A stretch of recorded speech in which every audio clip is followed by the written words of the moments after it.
angles about to flex. Quantum theories on deck, breaking all the specs. Relativity theories, worlds getting small. Grasp the universal laws, standing tall. From the atom to the cosmos, we rolling deep. Gracing up the stars, no time to sleep. Black holes and supernovas, concepts we unfold. Brain power heavy, yeah, that's Dr. Gold. Dr. Gold dropping gems, knowledge raining down. Actual education making scholars all around. Perpendicular minds, angles sharp as ice. Maths and physics, yeah, the future's real nice.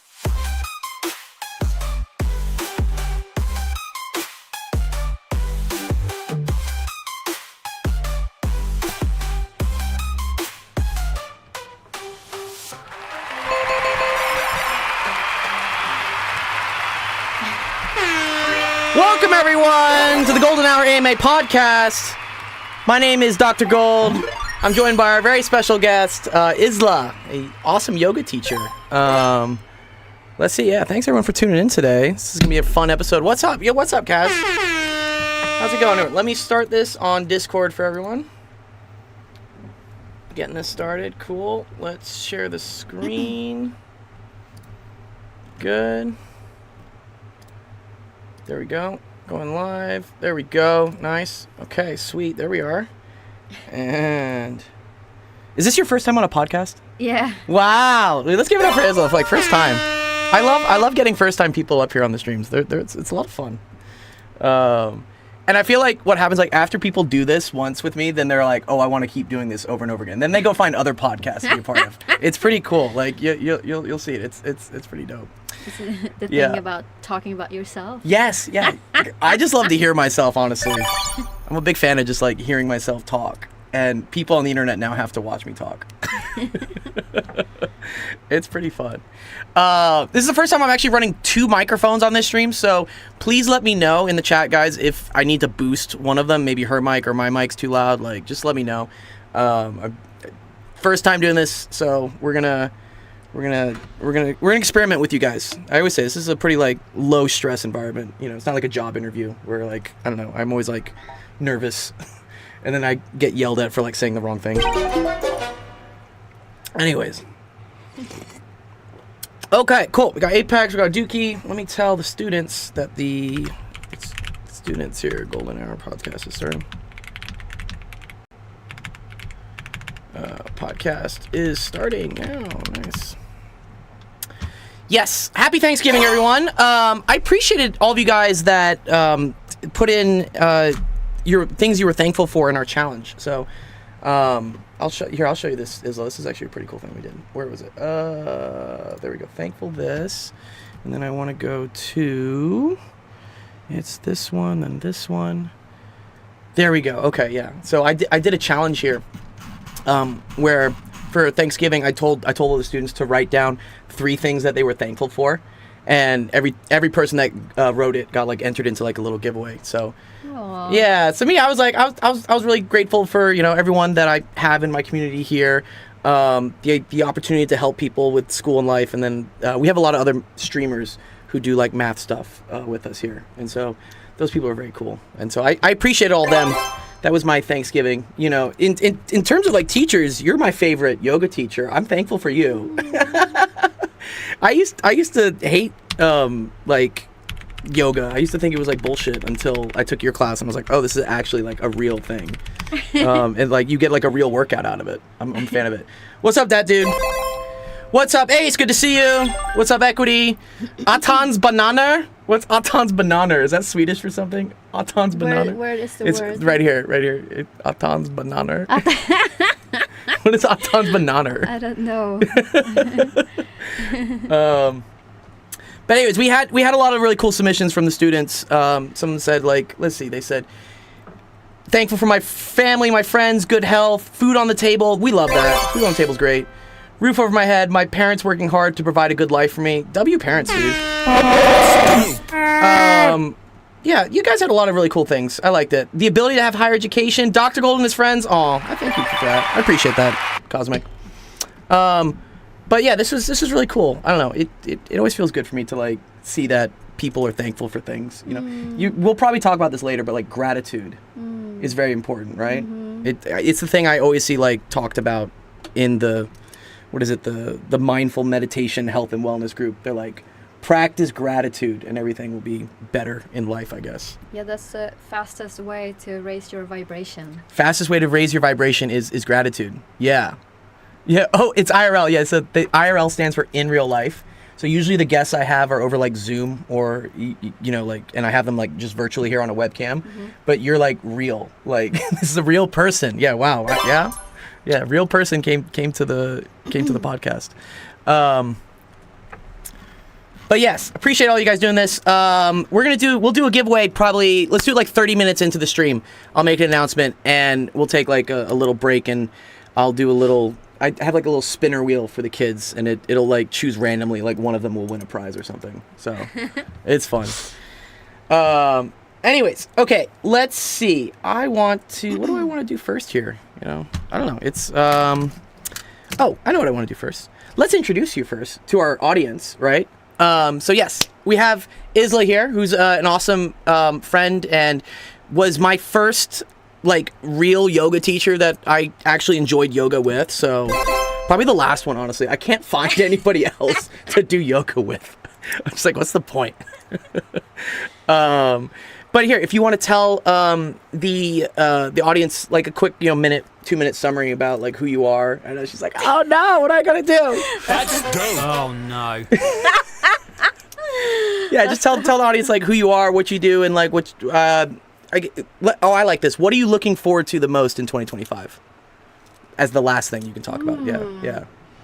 I'm looking forward to move into my new home that Ooh, I okay. haven't found yet, but I am moving. That's No more for spiders. Sure. No more fucking spiders. No more fucking spiders, she says.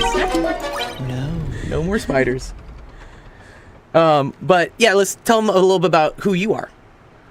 Like a little quick bio. Like you obviously have an accent. Maybe like talk about where you came from. I'm born in Stockholm, in Sweden. Stockholm, cool. I moved to Los Angeles 2019 Okay. because I can't stand the cold. She says no to cold. No cold. And I from here I always loved yoga. It's been a big part of my life for many years, and I decided to start teach yoga and started to pursue that during COVID. During COVID, yeah. Yeah. Were you doing that mainly like online then? I guess because you couldn't really have stuff in person. No, during that time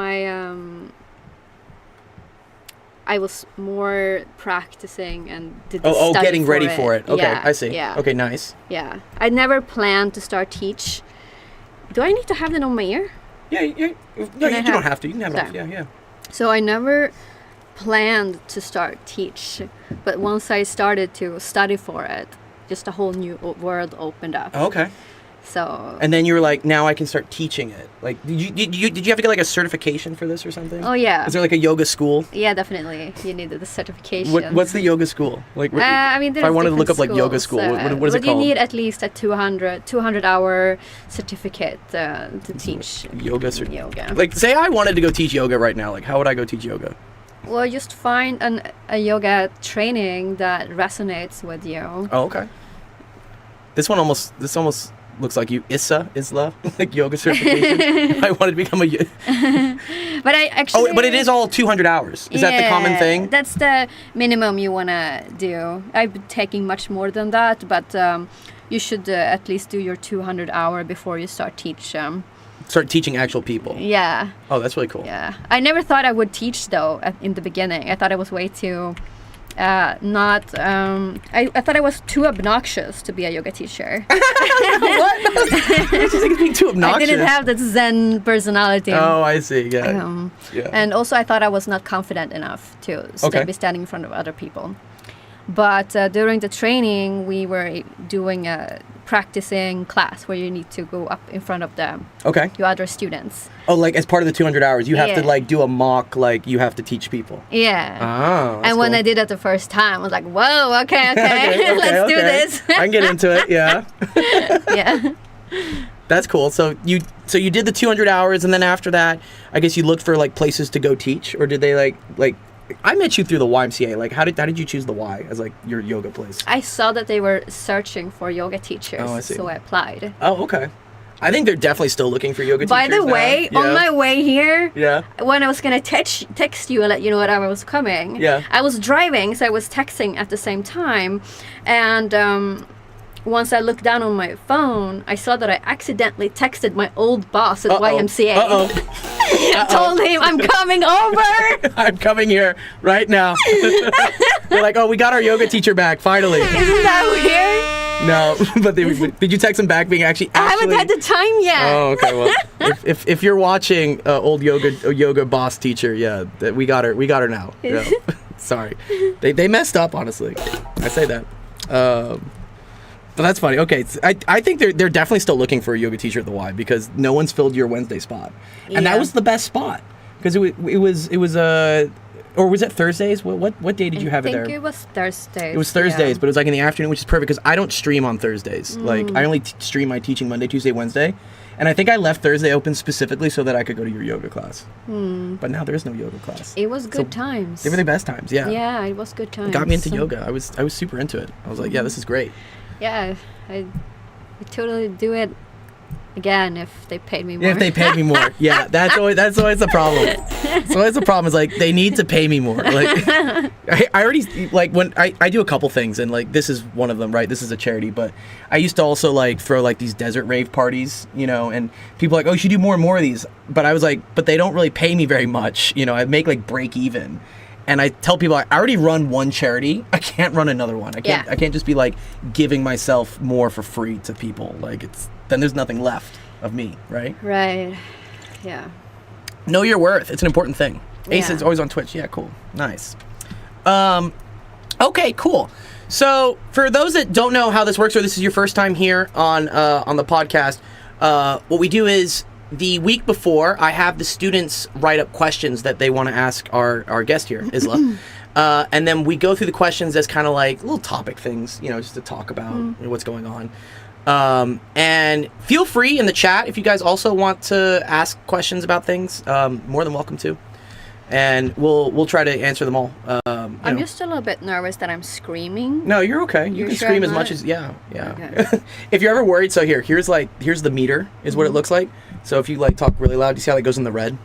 Okay. That's when you're like loud. Yeah. When it goes in the red? Yeah, like see loud. Okay, okay. Yeah.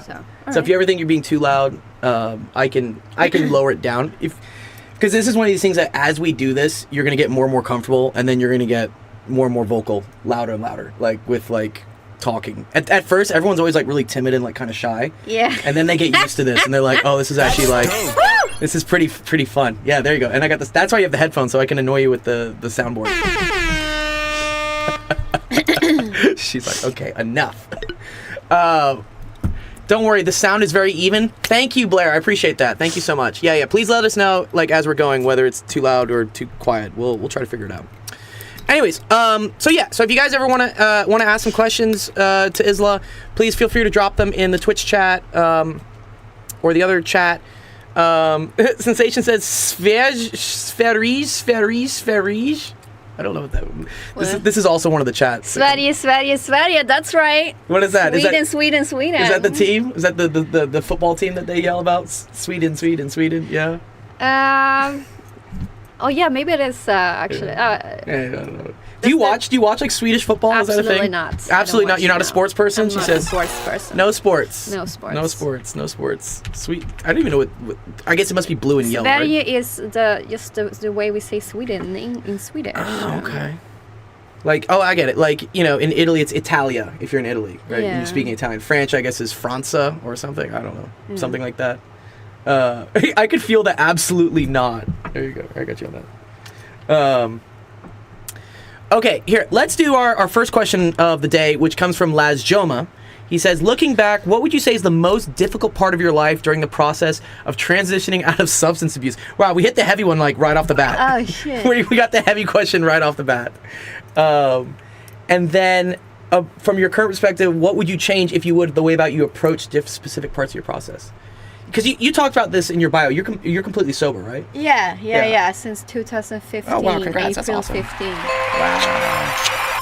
We are. I had a guest on a couple months ago who was also completely sober. Who was the therapist? Yeah, and she's a great person as well. And I think it's something that definitely happens, especially in Los Angeles, as like you get older. You start realizing that if I'm gonna like live here and survive, I have to kind of start going sober, because otherwise there's too many temptations to go down like dark paths in LA. Oh yeah. Especially LA. Yeah. I mean, I was here in 2010 trying to pursue a college degree, Oh, I didn't know that. and that is when my substance abuse really took over. Sure. Do you think it was kind of like a coping mechanism, just because like the college thing was stressful and like hard? I mean, I already had the disease of addiction in me. I moved here with that I see. problem. You brought that overseas. Yeah, definitely. Did you declare that like on the visa forms? Like, what are you bringing with you? Like substance abuse? The thing is, here It's easier to do it. it's so easy and it's so accepted, because here there's this thing, study pills. Study pills. Yeah, Yeah. Like the speed, Adderall. yeah. A lot of the kids are on Adderall. I know Chad, if any of you are on Adderall, like, you know, I'm sure that's a thing, right? Yeah. I mean, every other student would have those amphetamine pills. They would call it study pills, and They it was call them study pills. absolutely Really, like, socially just meth. acceptable. Yeah. It's just meth. Yeah. So for someone like me who already are prone to Getting hooked on something. Yeah, that, you know.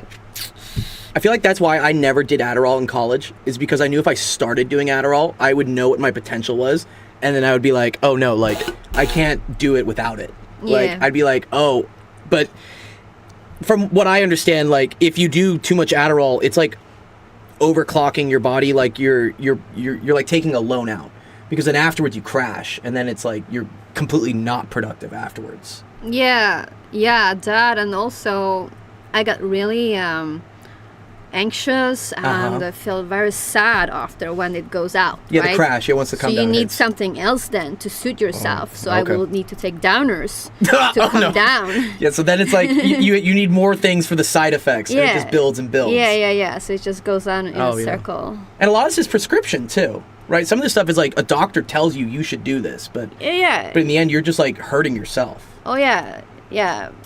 Yeah, the psychopharmaca is just insane. Yeah, the pharmaceutical industry is like terrible. We don't like that. Yeah, one of the students was saying Ritalin is meth, Adderall is amphetamine. Yeah, I believe that. Yeah, I remember when I was a student, when I was in elementary school, even like some kids were being given Ritalin, and I'm like, you're like under 10 years old. Why are they giving you like meth? Oh, they're both oh, okay. Sensation, you know the chemistry better. But okay, so right, so you're in college, study pills, and like that kind of leads to, I guess, you know, like a harsh, I call it like a negative feedback cycle, right? It's like something happens and then you need something for that, you need something for that, but then it just keeps going down and down and down. Yeah. So my absolute ambition was to make it through school and do well. I really wanted. I had the good intentions, right? Sure. Yeah. You weren't just looking for like to party and have fun. You're like, I want to get through college. Yeah, but I just couldn't handle all the pills, and I also was a party girl. I'm not gonna. I'm a party girl. I'm not like gonna. Party girl. But I was never really a happy party girl. It was see. always about it was an escape for me. Like filling a void. I was definitely looking to fill the void. I think a lot of people resonate with that. I think a lot of people are trying to fill voids these days. Yeah, and I had that void since I was very, very young. Okay. I was talking about that emptiness that I could feel since I was like 12, 13 years old. Do you know where it was coming from? I mean, all the psychiatrists will say it's your parents, right? They always say like childhood trauma is like the source of everything. Yeah, I think I was born with it. Oh, okay. Yeah. Just like a genetic like predisposition. Yeah, like, I'm a sensitive child. So of course it can play a significant role how your parents raised you or what was going on around you, but I think I definitely had this in me from the get-go. Okay. So it wouldn't really matter. Yeah, like it was gonna happen. It was gonna happen. Yeah, okay. The first time I took my first drink and then my first drugs, I was home. Yeah, you're like, I want more of this. You're like, Yeah. And then, but I would say like the people are. You can't choose the cards you're dealt, right? Like in life, but you can definitely choose how to play them, right? Yeah. And so that's what you had to like learn how to do, is to recognize, which I think is a very important thing. I think a lot of people are in denial when they have like, you know, addiction problems or whatever, like negative behavioral cycles that they're doing. The first step is being like, wait a minute, I have this and it's not my fault. It's just a part of who I am. And now I need to find a way to like address that and like do something about it. Right? Look at you have it all. Wow. Are you proud of me? Are my therapist friends proud of me? But what for you was the most difficult part during that transition from being, you know, study party girl to like being completely sober in like 2018? Well, so I definitely had to cut the ties with my whole old life because everyone I was surrounded with was also using drugs in a problematic way. Sure. So friendships were hard. Definitely. So life got really lonely. I was lonely, and I had a hard time to figure out how I could connect with people and start making new friends. And like still have fun, right? You know, I think that's a big thing when people go like from their usual patterns of like, because so much of what we do in society is tied to like drinking or something, right? It's just like, what do you want to do? Let's go out to the bar, or like let's go to the club. No one's like, let's go play board games. I don't know. So the thing is, in my case, the drinking and the using was not fun anymore. Sure. The party was over. Yeah, the party was over. So it's not fun anymore. Like, why are we doing this? Yeah. It was more about trying to come back to life and figure out like returning to like who the inner you is, like finding your own. I call it like your truth, right? Or like who you are without the use of other things. Yeah, absolutely, and how to function and not be nervous and anxious in every social situation. I see. Because for me, it was a big thing to take stuff to be comfortable around other people. So social anxiety wise, social anxiety was a big thing for me. That's a real big thing. I was trying to go back to school without having anything in my body. Yeah, that was hard. Oh wow, okay. I dropped out many times because I couldn't just handle it. I couldn't handle it. Oh, I see. Okay, interesting. Yeah, I have some friends who will, what's it called? They'll like nervous eat. Yeah. Like anytime like we're at an event and it's a social thing and then they're like new people, they'll just constantly hang out next to the buffet. Yeah. And just constantly just eat because they're like, this is my way of dealing with social anxiety. Yeah. It's like I'm a nervous eater. Yeah. Yeah. I just like to eat all the time. But like I don't need to be nervous to eat. But as I was evident like yesterday, I ate so much food yesterday. But yeah, that's interesting. It's getting rid of the crutches for like social anxiety and stuff, right? That was a big part of it. Yeah, that was a huge thing. Wow, that's cool. Yeah. So hardest thing was probably getting changing your social circle and learning how to have fun without things is what you would say. Yeah. So from your current perspective, because like you're enlightened now and whatnot, is there anything you would have changed about your process from going through sobriety, like the way you went at it? Would you have done anything differently? I think that's what they're saying. Well, I don't believe in regretting things. So I think everything that happened needed to happen. And the first time I got clean at 2010, and when I was in Los Angeles and trying to pursue this college degree, I got a little bit of clean time, but I relapsed. And that relapse took my addiction to completely new levels. So like worse than it had been before you had gotten. Oh, I see. It's kind of like a pendulum that starts swinging harder in the other direction. It was swinging harder. It was not pretty anymore. So maybe not having the relapse would have been nice, I guess. I think it had to happen. Okay. Everything happens for a reason. Everything happens for a reason. I agree with that. I'm a big believer in that. Yeah. And obviously knowledge is key. So the more you know about yourself and your tendencies, the more power you can take over your own life.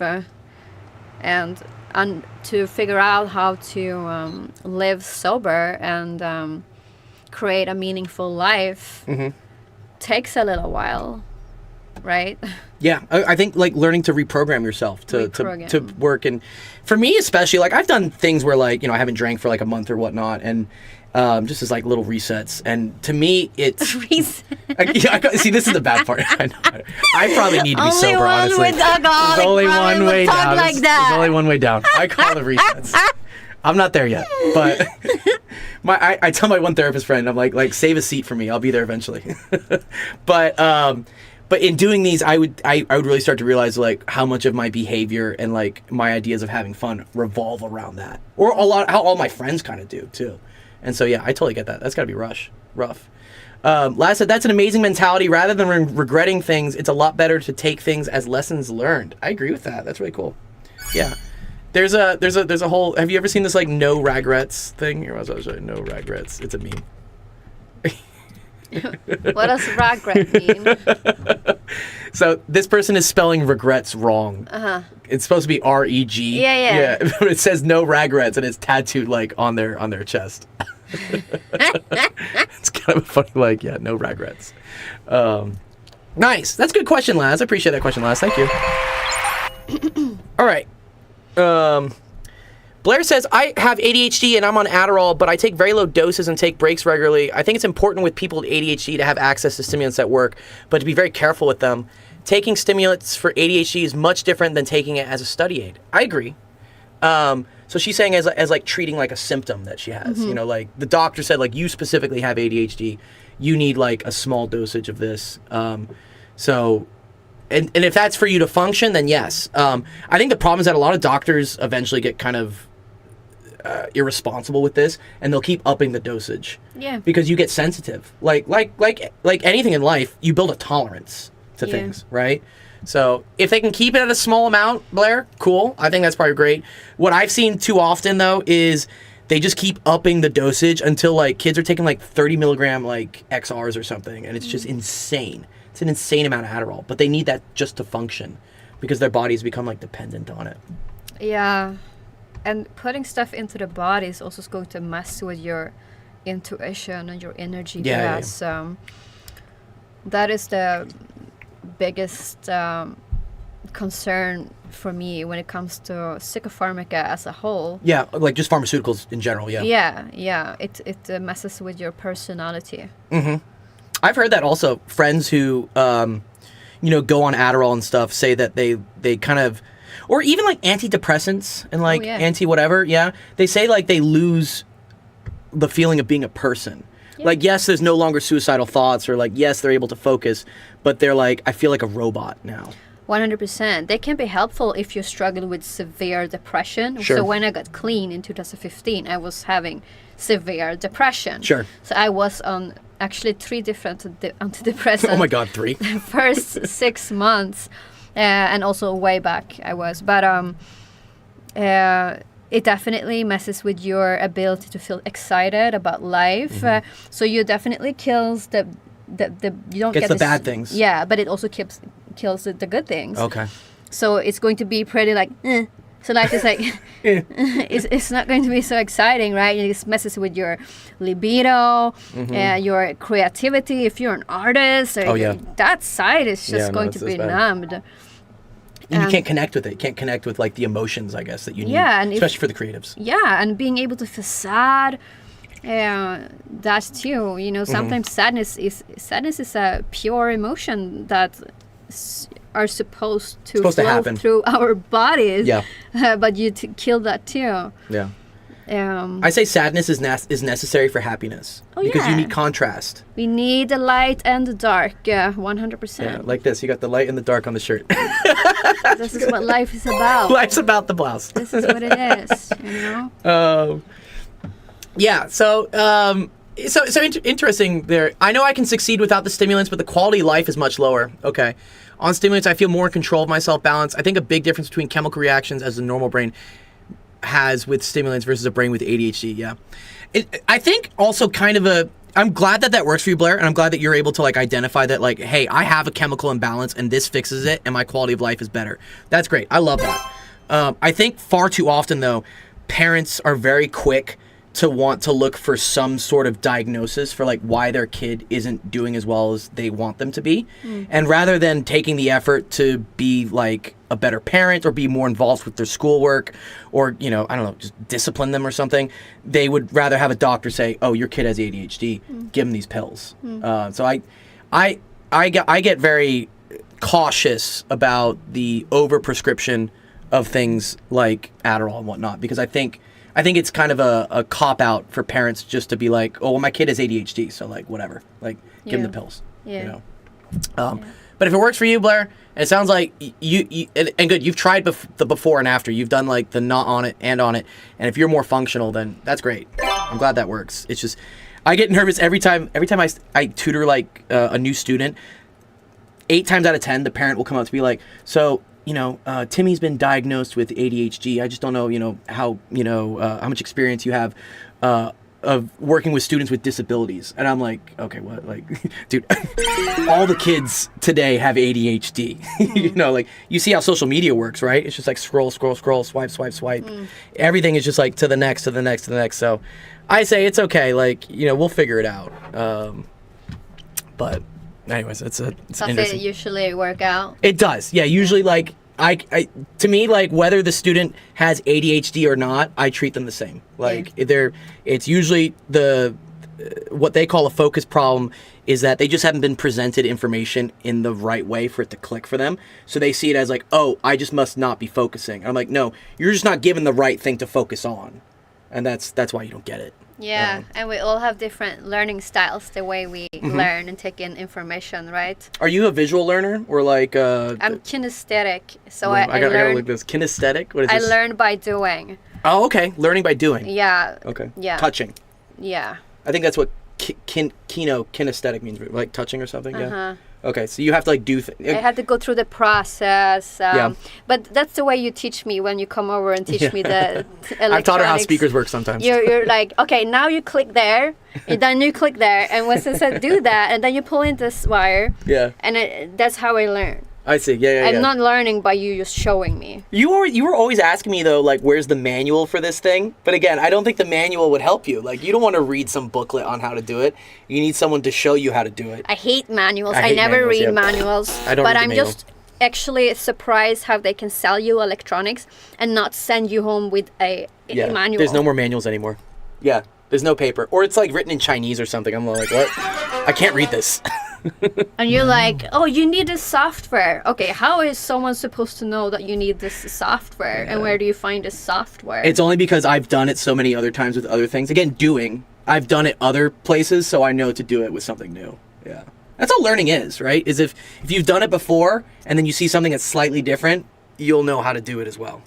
I don't know what I would do with that. That's not what I would do. Yeah, there you go. I'm her tech support. That's how this works. Cosmic says attention span has been cooked. I agree. Attention span has been seriously cooked. I think we probably have some graphs of these. Let me find some graphs. We got some graphs of like attention span. What's that mean? Attention span is like how much time someone can focus on like a topic or like a picture or something. Oh, so they mean that we lost focus? No. They're saying that like in general, like society has cooked their attention span. Like as a society in general, we don't really have a good attention span over the years. So watch. I'll show you. This is they have all these funny graphs about this. It's the attention span, of people like on a computer. I guess back in 2004, used to almost be 2.5 minutes. Do they hear when I shoo? No, I don't think so. She's like, I mean, if you do it like this, they'll probably hear you. But yeah, it's down. I think the average human attention span is less than a goldfish right now. Oh no, it's terrible, and things like TikTok and whatnot don't really help because people love these short bites of information. No one wants to sit down and watch like a long form thing anymore. It is. It's less than a goldfish. It's pretty intense here.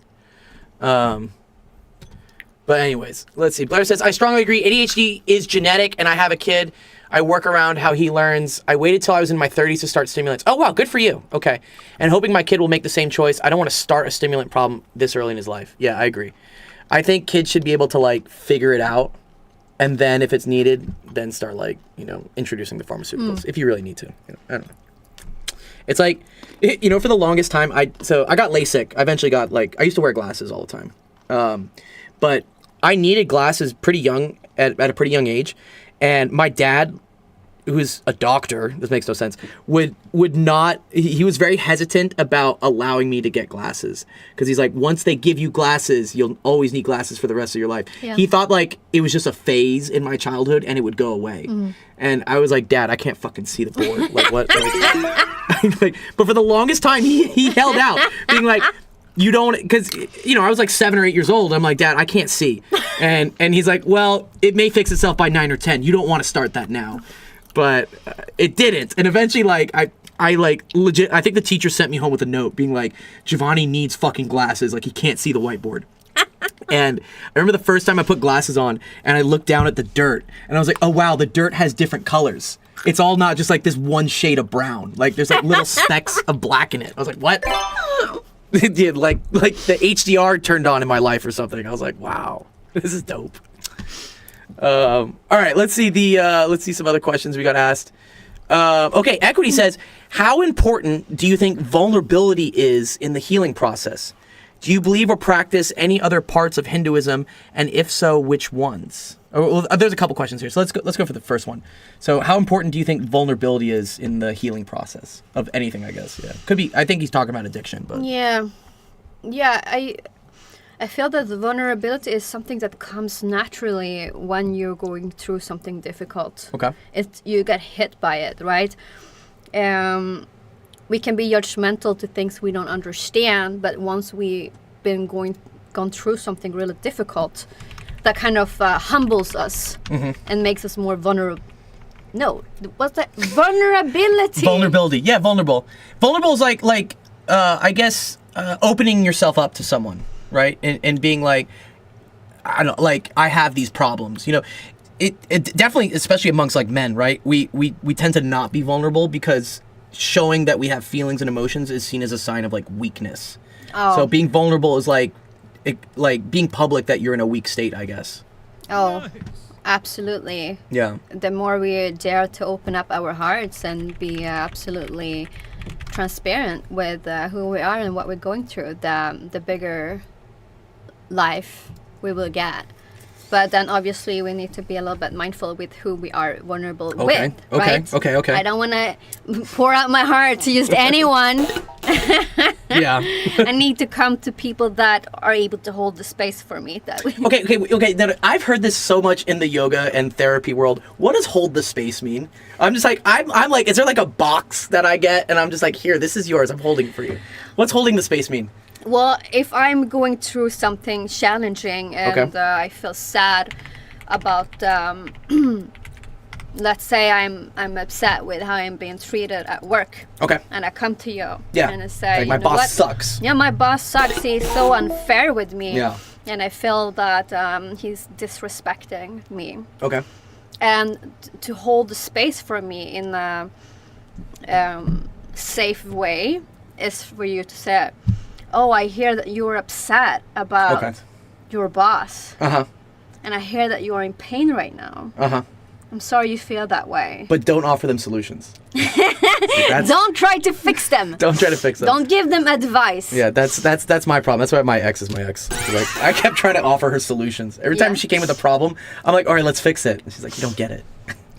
It's not your fault. It's in the male nature to try to fix problems. You're a problem solver. So that's why we also love you. You're great at that. But I'm great at tech support. You're amazing. The next time you have problems with your electronics, I'm gonna be like, I hear you. I understand that you don't know how to connect your webcam. How can we talk about this? I'm gonna hold the space for you next time.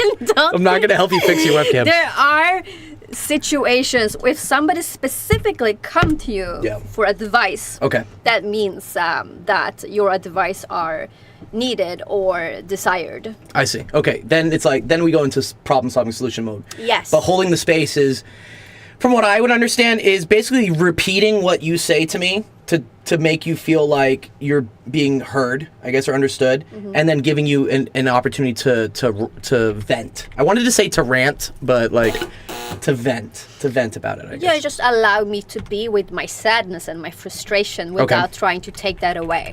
Okay. Right? Yeah. Without So- discounting it, saying it like, "Oh, you're just crazy," or like, this is called gaslighting. Yeah, or just like, oh, just, let's do something fun. It's cool to try to cheer somebody up. Yeah. And try to lift the other person. But first, before we do that, we want to make sure that the person feels seen and heard and understood. Okay. Interesting.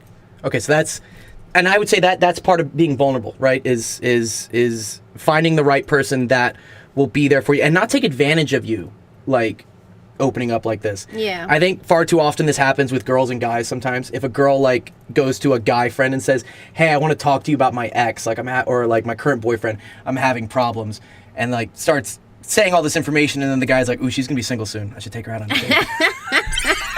Like that's the wrong person to be vulnerable with, because they'll take advantage of it. They'll be like, "Oh, you're sad? Okay, I know what to make you happy." Yeah. The other question is, okay, do you believe or practice any other parts of Hinduism? Or do you practice Hinduism? Is that a thing of yours? Yeah, absolutely. I practice classic tantra.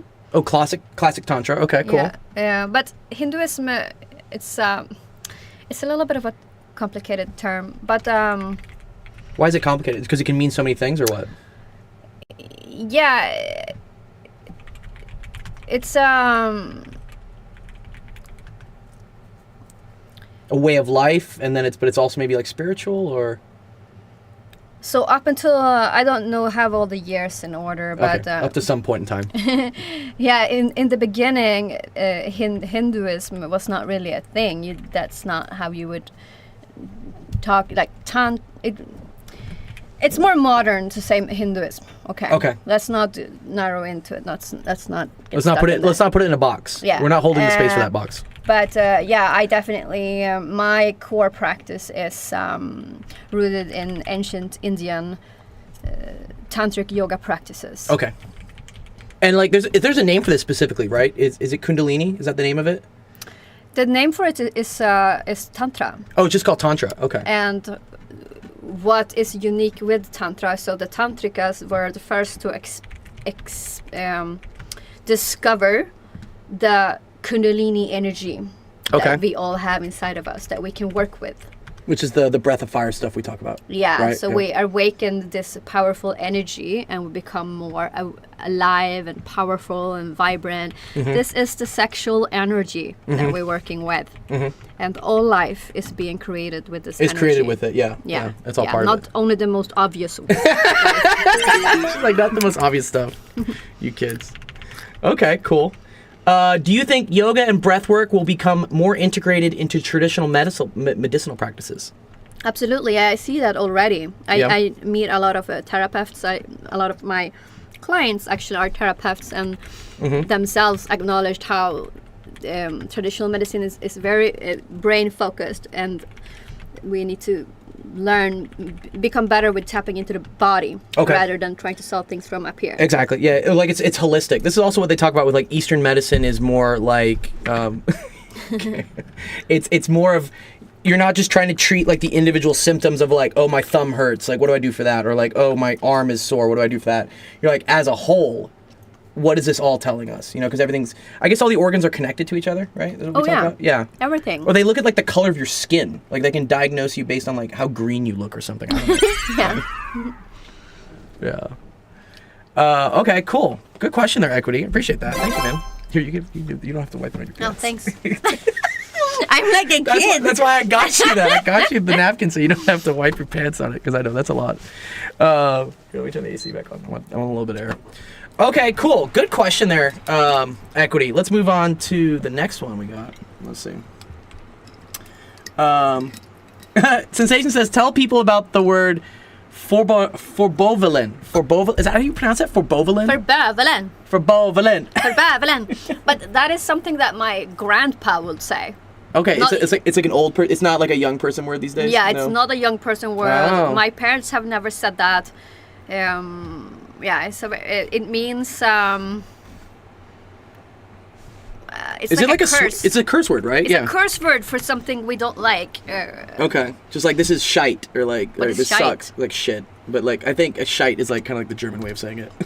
Or Scheiße? I don't know. What is an English curse word except from fuck? Like shit, bitch, you know. Trying to think any other big ones. In Sweden, we go a lot with the religious hell. Oh, okay. Satan. Yeah, we'll say like God damn it, or like God damn it. God damn it's a big one. Yeah. Okay, so God damn it would be similar to for both of it, but it's an old type of one, is it? Yeah. Oh, okay. Interesting. Okay, cool. Appreciate that sensation. That was an interesting one. Nice. Okay, cool. Let's see what we got for the next question. That was equity. No, let's go back. Okay, can you describe how you help people and why you do it? Oh, yeah, because you do a lot of things now, right? You used to do mainly just yoga. Yeah. But you've moved away from doing yoga. I totally have. Yeah, you did like a 180 out there, right? I did. I actually still go out to... I do a couple of yoga classes per week, but mostly... So I go out to treatment centers for people with addiction and stuff, yeah. Mm-hmm. And I facilitate holistic groups. Okay. And in those groups we do breathwork, yoga, and I'm coaching them.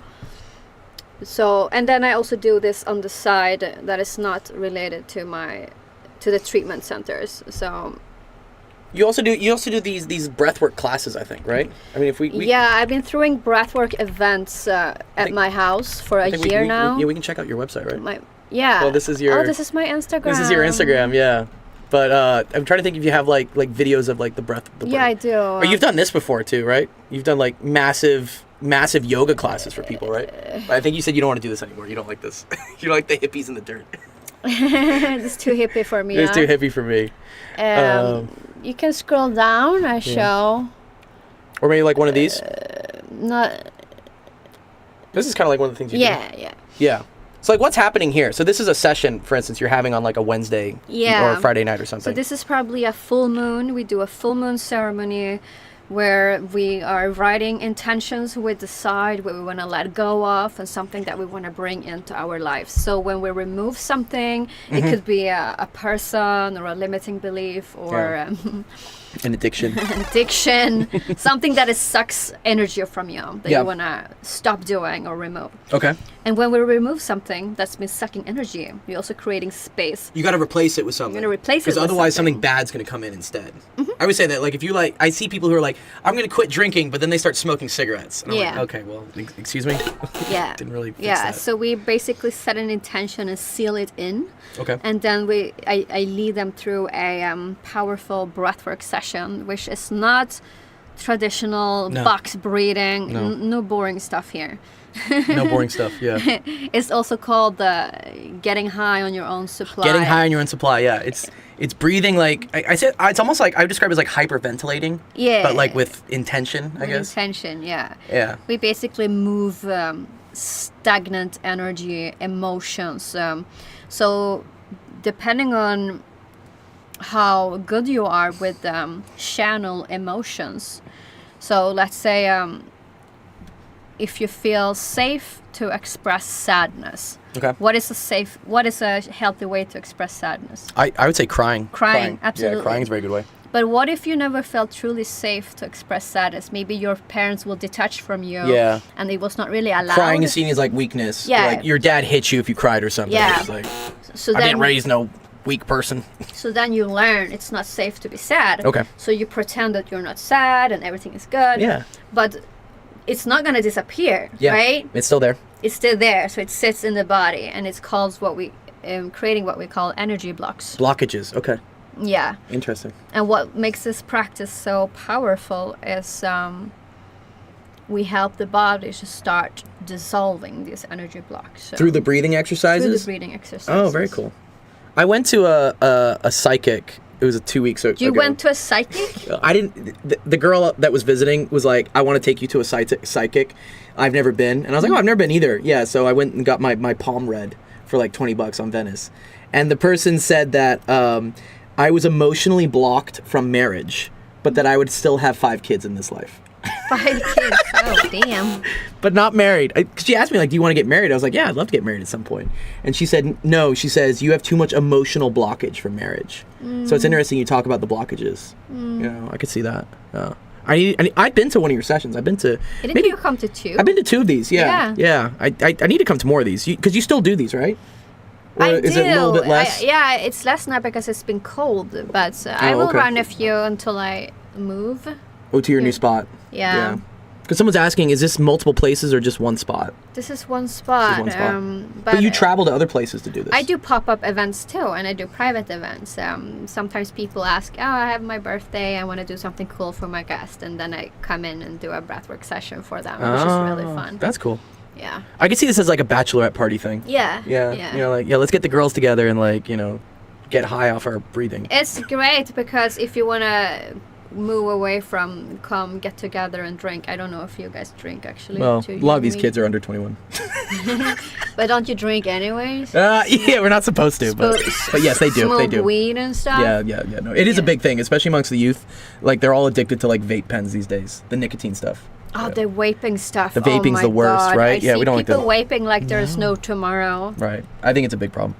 I think the whole the vapes was they marketed it as a way to get away from cigarettes, but now people just do it more, so there's like more nicotine addiction. Yeah, and I've read too that it's actually more toxic for you. Yeah, because the volume is a lot more. Yeah. You can't just constantly smoke a cigarette. You eventually run out of cigarettes, and also you can't really smoke cigarettes anywhere. I'm way too vain for smoking. That's messes with your skin. If you want to stay looking youthful and beautiful, like this. If you want to stay looking youthful and beautiful.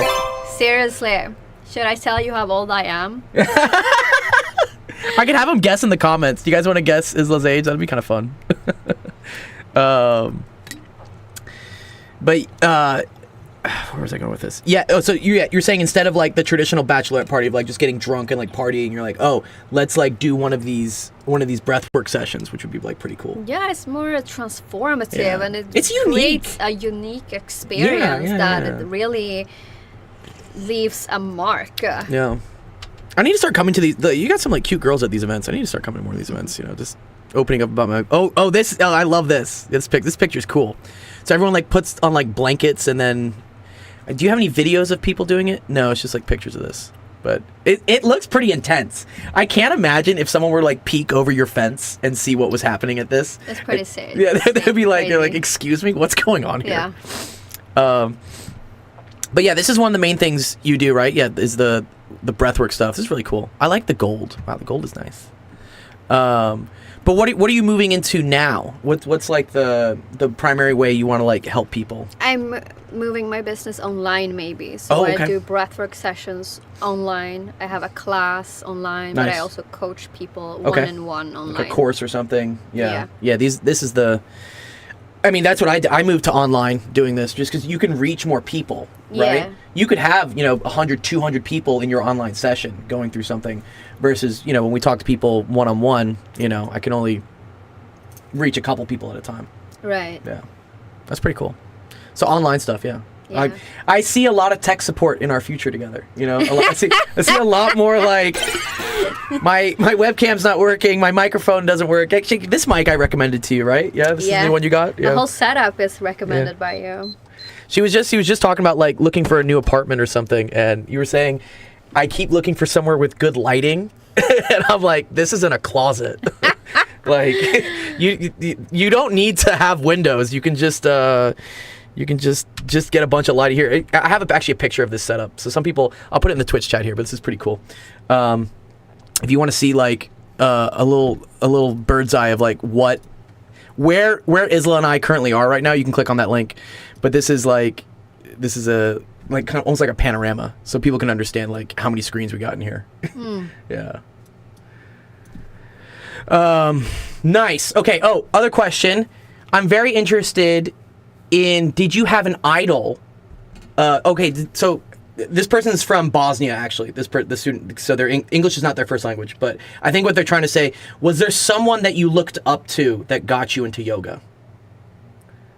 Or that got me into yoga. Yeah. Do you have an idol in yoga? Like, if you were, say you were a baseball player, you'd be like, oh, Derek Jeter was my idol because he was like, he inspired me. Is there anyone that inspired you to get into this like stuff, or you just kind of found it yourself? From the beginning, I found it myself because I was going through this tremendous pain. Sure.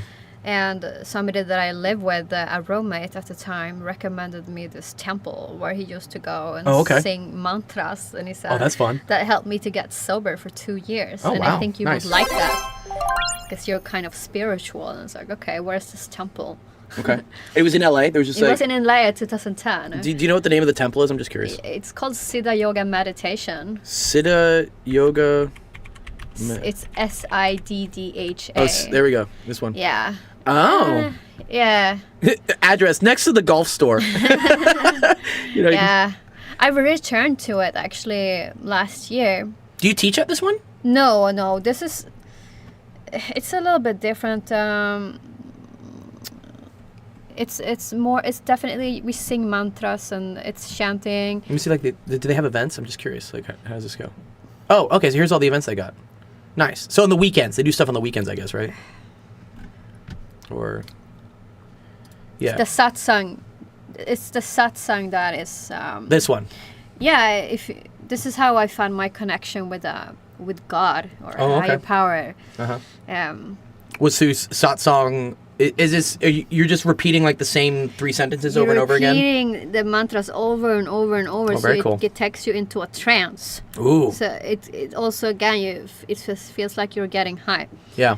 But what you're actually doing is that you're slowing down the activity in the analytical part of the brain. Analytical part of the brain, right? Yeah. Yeah. And you get a break from that, and so you're tapping into the body, and this is when you have this like.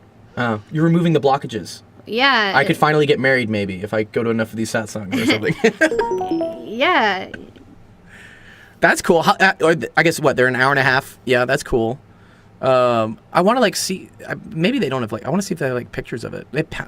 New seekers. Here we go. Maybe they have some information. This is down the street from me. This is pretty hardcore for somebody who is new to yoga community. Honestly. Do you feel like I'm new to the yoga community? No, I think it would be a little bit. I don't think you would like it. I wouldn't like it. Yeah. I say I'll try anything twice. So I might try this. Well, let me know next time you're going to one of these.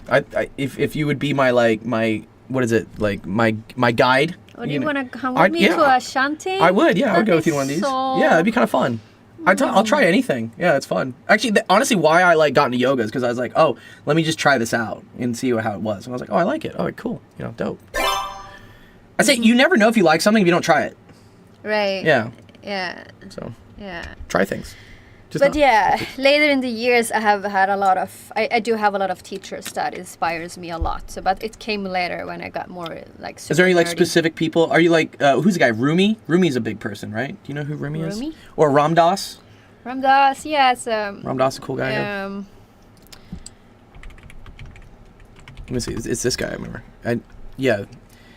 He was. He actually just passed pretty recently. I think this guy. Yeah, he died in 2019. Yeah. But he was a big person, I think, in the whole yoga community, right? Yeah. Yeah. Do you have any other rock stars in yoga that you like?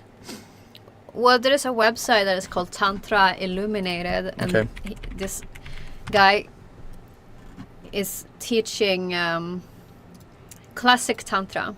Okay, I think it's this one. Yeah. It loads. And offer this amazing education in how to meditate and. Oh, tantrikas. That's the name of the people? Tantrikas? Yeah. Oh, that's cool. So it's led by Christopher Harish, and he's just incredible and well-read in the ancient... Oh, nice. He has a podcast, too. Yeah. Yo, let's get him on the podcast. He's probably way too famous, this guy, but... Oh, this is cool. This is him? Yeah. So he's a big inspiration. Okay. Cool. Yeah. Go check this guy out. Yeah. That's pretty cool. Here, I'll put it in the chat for people if they ever want to chat. Everyone want to take a look at this guy. That looks pretty cool. But there's also a female who is amazing. Who's the girl that you like? Chantel Raven. Chantel Robbins? Let's see. Chantel Raven. Chantel Raven. Her name is with a C. Chantel. Chantel Raven. Like that? Raven. R-A. Oh. V. R-A-V. E. Yeah. N.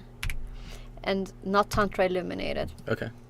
I think it's Embodied Awakening, maybe? Yeah. Yeah, this is her? Yeah. Oh, she looks fun. I like the rose here. Yeah. Looks like she's on an episode of The Bachelorette or something. Yeah, I studied with her a lot, taking her classes and stuff. That's cool. Which is really helpful for somebody that want to feel more confident and more free in your body. Creating a life aligned with your truth. Yeah, I like that. yeah, to align with purpose. Actually, Yeah. when I started to study her stuff is when I was able to quit my restaurant job and go full-time Oh, into yeah. yoga. We're going to talk about, someone was asking about that, you like quitting corporate and stuff. But Yeah. That was the jump, right? Yeah, yeah. Yeah, and she helped a lot with the jump? Yeah, yeah. Oh, very cool. Is she from LA? Is she? No, she's from Australia. Oh, okay. So you like took her courses online then, I Yeah, guess. yeah. And this again, as bad as like social media and the internet has been with certain things, I think it's absolutely awesome that it allows us to connect with people on other continents, Yeah. right? And get, the help that we need to do stuff. So, wow, maybe I'll check this person out too. I'm learning about a lot of people here and stuff. It's so much fun. Okay, cool. Nice.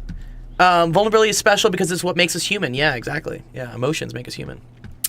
Real quick, I'm going to do the spinner wheel. So this is for everyone yesterday who submitted a thing they were thankful about during our. I said if at least 10 people posted things they were thankful about, I would do like a giveaway.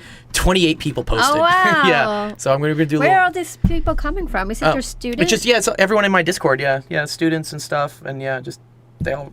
I'll put something together So where you have built a community. I have a community. That's who's watching right now. Yeah, it's a community. Yeah. I have to learn how to do this from you. I can help you build communities. Yeah, Discord's a great way for people who are younger. I think anywhere from like ages 13 up to like upper 20s. Discord is great. I'd have to see what the yoga community does for adults. I wonder what they use for it.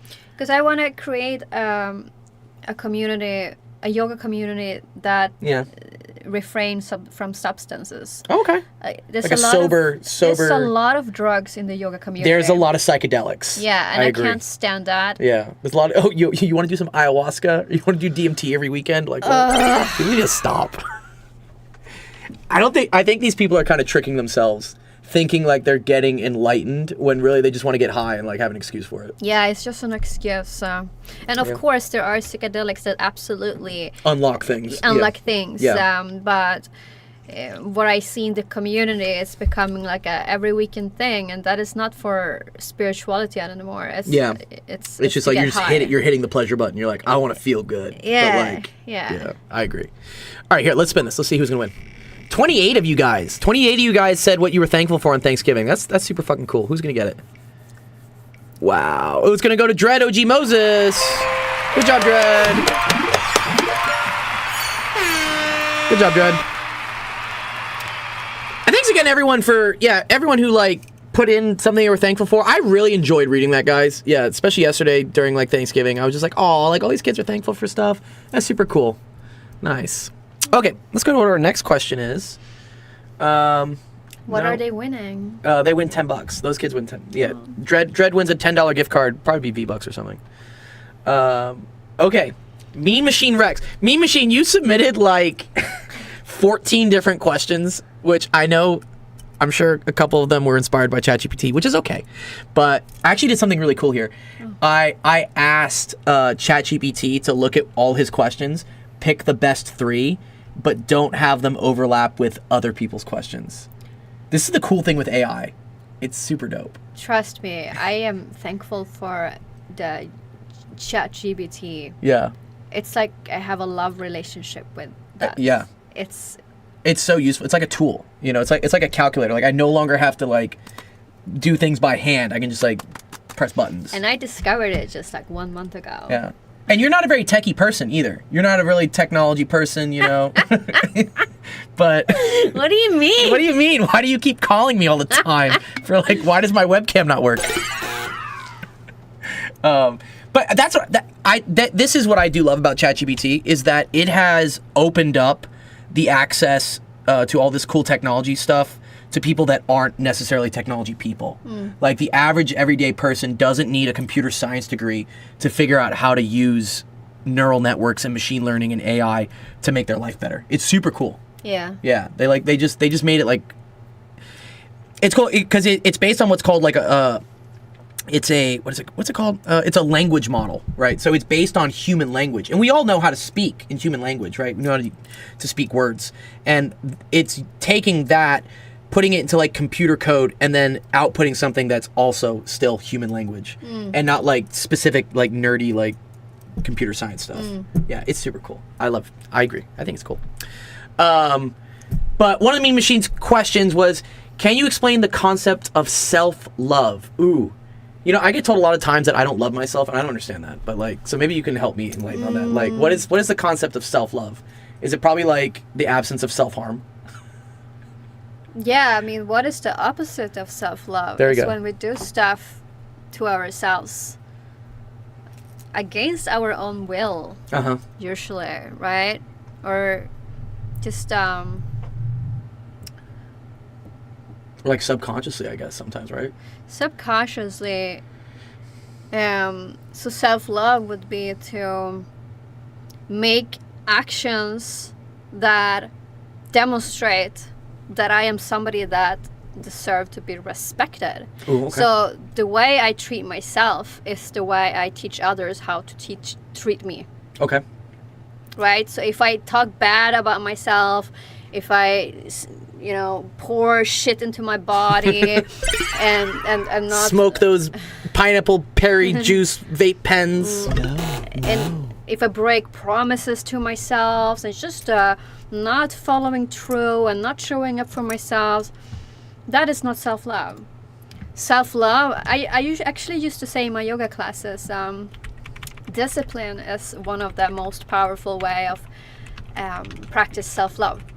Some people think that discipline is something like, oh, another chore, but no. If you can identify a few things that is important to you and then just do that no matter what, that is the core of self-love. And just to show up for yourself. What are some examples of that, like day-to-day stuff for showing up? I hear this a lot, like show up for yourself. Like, what does that mean? For me, for example, to have a daily meditation practice is important for me.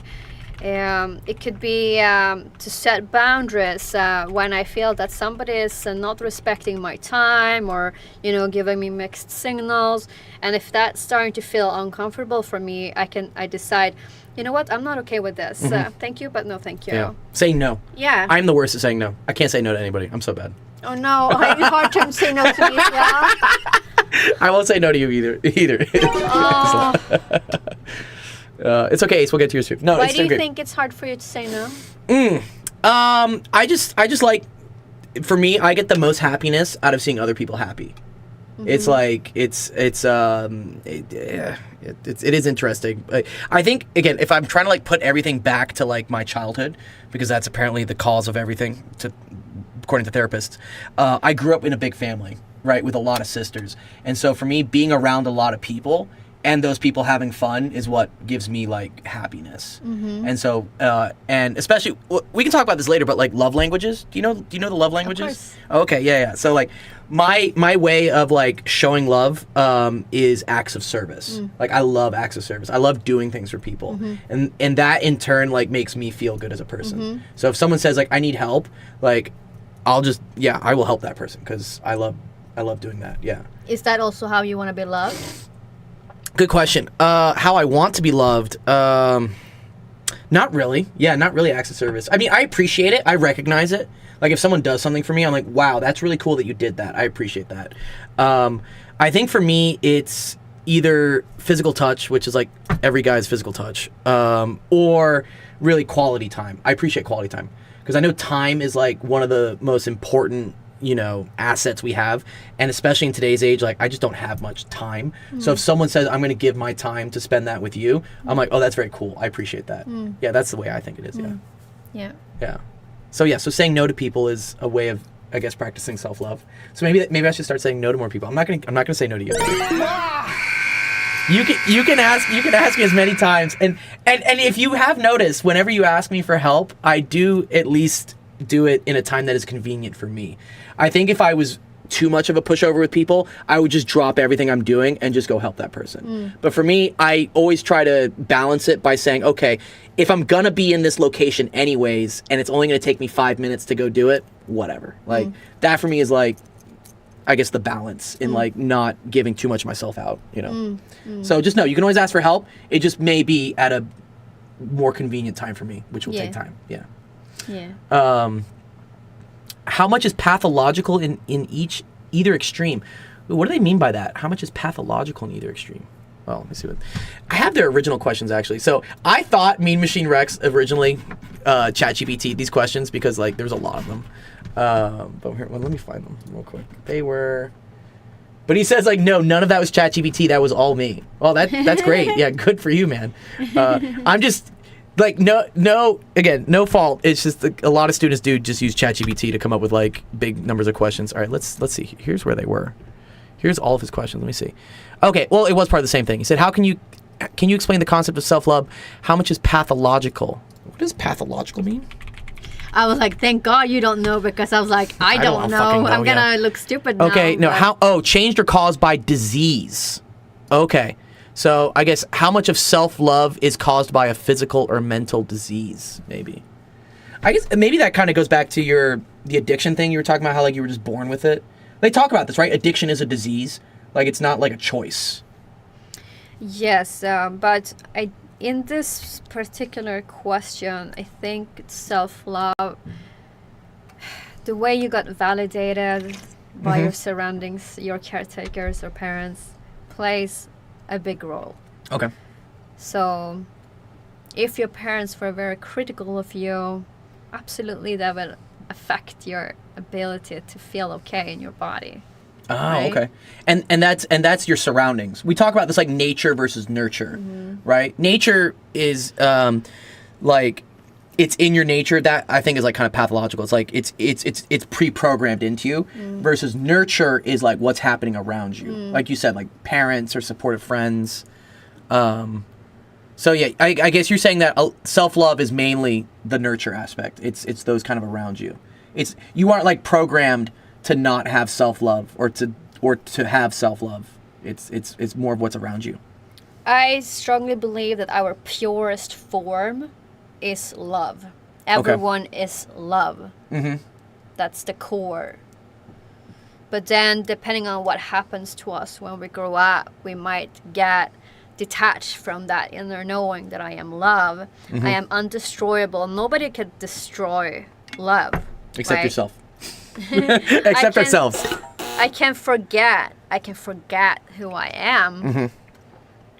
But when we start to dive in and do the inner work, we're returning to truth. Okay. Where we discover all I need is right here. I don't need anything external to heal or be okay. I just need to return to this. Return to self. Yeah. I've heard this a lot in like meditation tapes. They say like return to self as like the theme of the meditation, which I guess is, I describe meditation as ignoring the things around you and not following them, but I guess trying to return to like just the core who you are, maybe. Yeah. That's kind of it. Yeah, the mind play tricks on us. We want to be tapped into the heart as much as we can. There you go. Because it's where the truth is. Yeah, the mind. It's like mind chatter. Don't trust the mind. Don't trust the mind. The mind has a mind of its own. Stories. It's all over the place. But yeah, ourselves. Yeah. Yeah. A Mean Machine says too much self-love becomes narcissistic. Ooh, you probably see this in the yoga community sometimes, like when people are just narcissists, right? I wouldn't necessarily label that as self-love when somebody is narcissistic, because narcissistic people are usually very insecure. Okay. They need to raise themselves and put themselves above others to feel okay, and they have an extreme need to be praised and loved to feel okay. Yeah. And if that is being taken away from their vanity, their whole reality crashes and they feel like shit. Ah, okay. They're just like, uh-oh. So they are life's bad. Absolutely dependent on feeding off of others' admiration. Okay. And just always looking for like the praise. Yeah. So if you truly love yourself, you don't need praise. You don't need others. external validation. Yeah. Yeah. This actually kind of goes into, so some people's love language is words of affirmation. Yeah. I hate words of affirmation. Both like, I really don't like receiving it. When people say like, oh, you're so great, I'm just like, what's wrong with you? Like what? Like why? Like what do you want from me? Like like I don't trust words of affirmation. And then it's also hard for me to give it to people because I don't know. To me, it doesn't to me, words are just words, but Yeah. like actions speak louder for me. That's why acts of service is my thing. Totally agree. Yeah. Okay, so what are your love languages? How do you like to give? How do you like to receive? Yeah. On top, absolutely, physical touch is my love language. Yeah, I think both to give and receive for sure. Yeah. Yeah. And number 2 is quality time. Quality time. Yeah. If you're not spending time with me, sorry, get Nope. over here. It's a no-no. Oh no. Nice. How can you assess one's true potential without being delusional? Oh, interesting. How can you assess one's true potential without being delusional? Okay. Do you do that? Do you like look at people and you can tell like right away that like you're not living up to your potential? Do you ever do that as part of like your practices? Does anyone do that, Brad? Yeah. You know? Yeah. I'm not gonna claim that I live at my fullest potential. I definitely don't. I am definitely improving. We're getting better. I'm getting better, and my goal each day is to do what I can, do my best. But I have days where I screw up or take sideways. Yeah. Like fuck, why did you do that? Why again? did I eat all the ice cream? Yeah. Why did I eat so much food? Right. That's me. I try to stick to a diet. We talked about that earlier, right? Discipline, right? How like discipline is the best way to kind of like improve upon yourself, I think. And yeah. I have like no discipline when it comes to food. I'm so bad. Yeah. Yeah. That's why Thanksgiving's actually a bad holiday for me. Because I eat so much. I eat till I hate myself.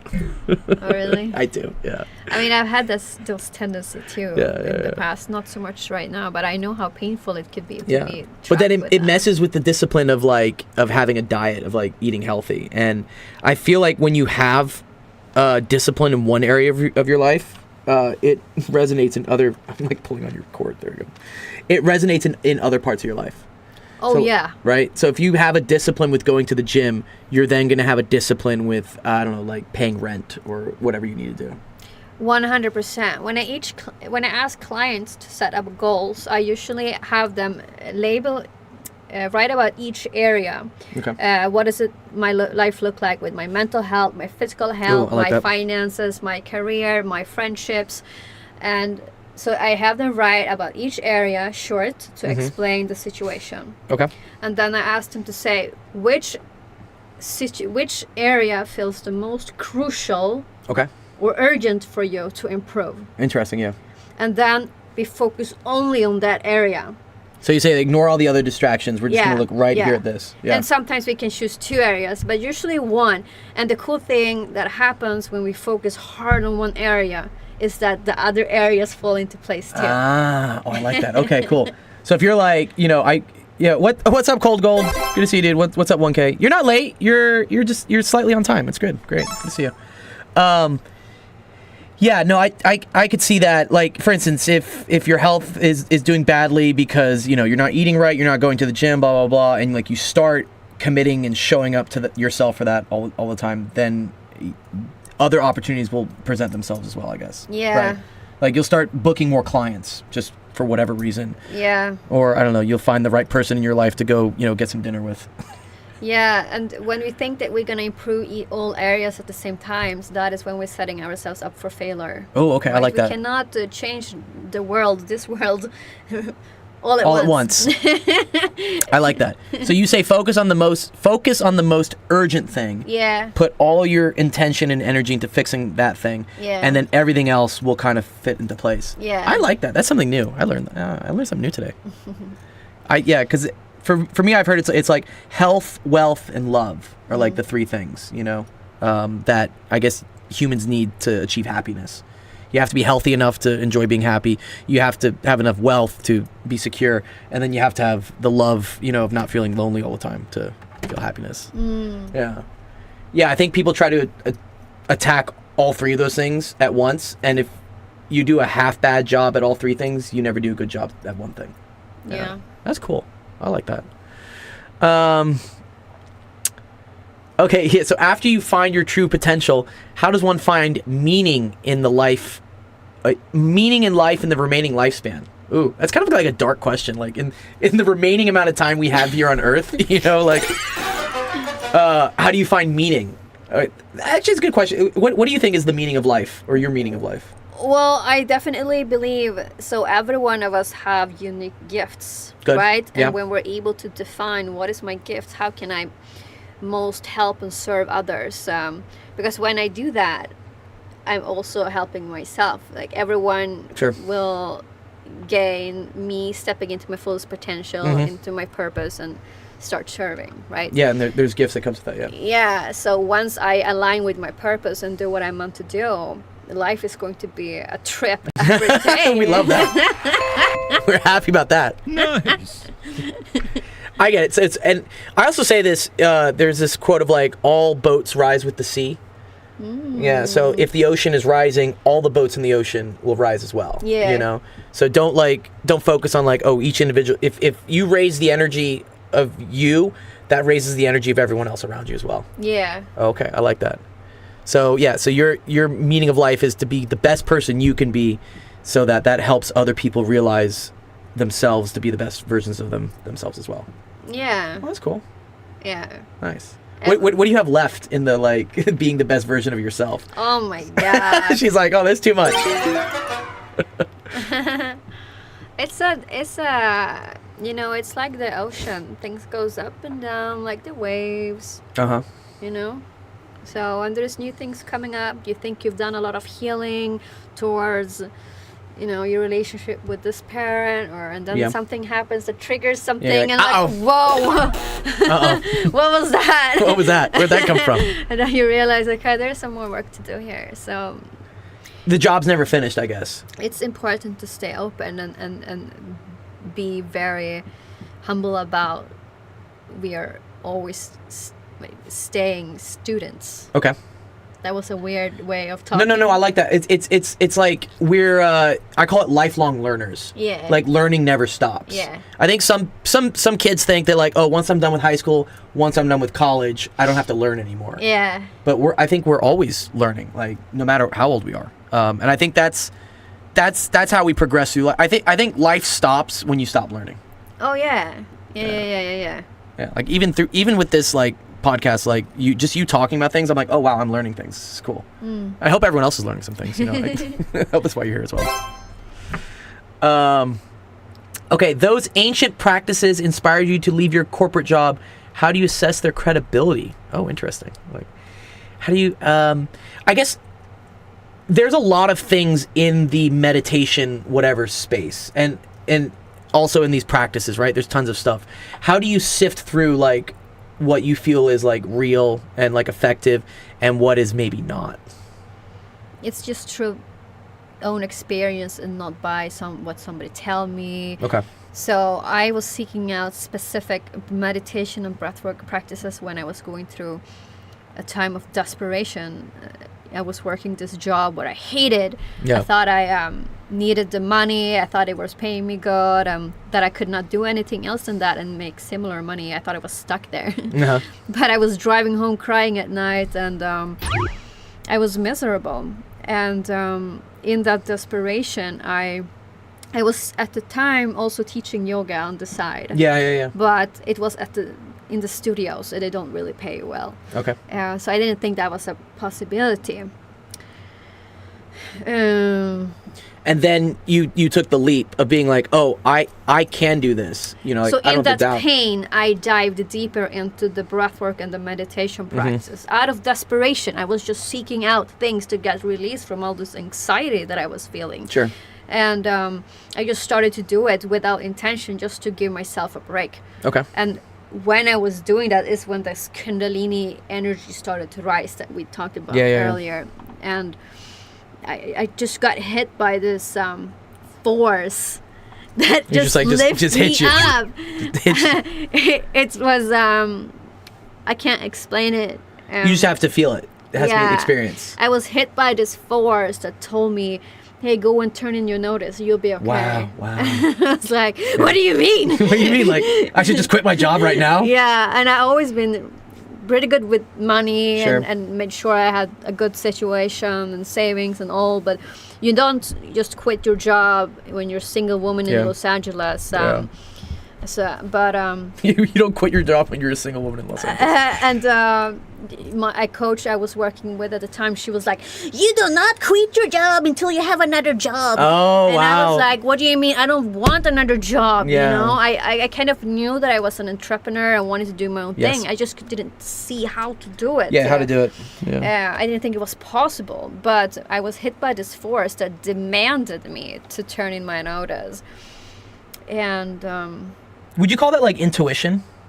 I have like some friends who are like really big into like intuition training and like how to separate like the noise in your head from what is like true and like what is, you know, like what voices in your head I guess are coming from like anxiety and fear, and what voices are coming in your head from like, oh, you need to really do this, which sounds like the quit your job was the you need to do this. it was the consistency. It was not something that I came out with overnight. I'm Okay. gonna quit my job, right? It was just Yeah. this force that Yeah. came in and demanded me, and I was fighting it. Sure. I was like, "What?" No. Yeah, but this force was so strong and consistent. Sure. And once I started to even have a discussion with that force, like, Sure. okay, what if I were to turn in my notice? What would that look like? Mm-hmm. I just started to feel this pulse that this is It's reinforcement. Like there's a positive reinforcement where it's like you're on the right path. You need to keep doing this. that was what it was. Yeah. I had this strong inner knowing. You are on the right path. Yes. Yeah. Just trust this. Yeah. Trust the process. Yeah. Trust. Yeah. Trust. That was all I felt and Oh, wow. heard. Just trust this. And yeah, we had this talk. Did we? You were going through it with me, and you were like, "I know. You just need to jump from the cliff." Oh yeah, jump from the cliff, or I call it also like hanging on to the edge of the pool. So like people who don't know how to swim will always hold on to the side of the pool because they're afraid they're going to sink in the deep end.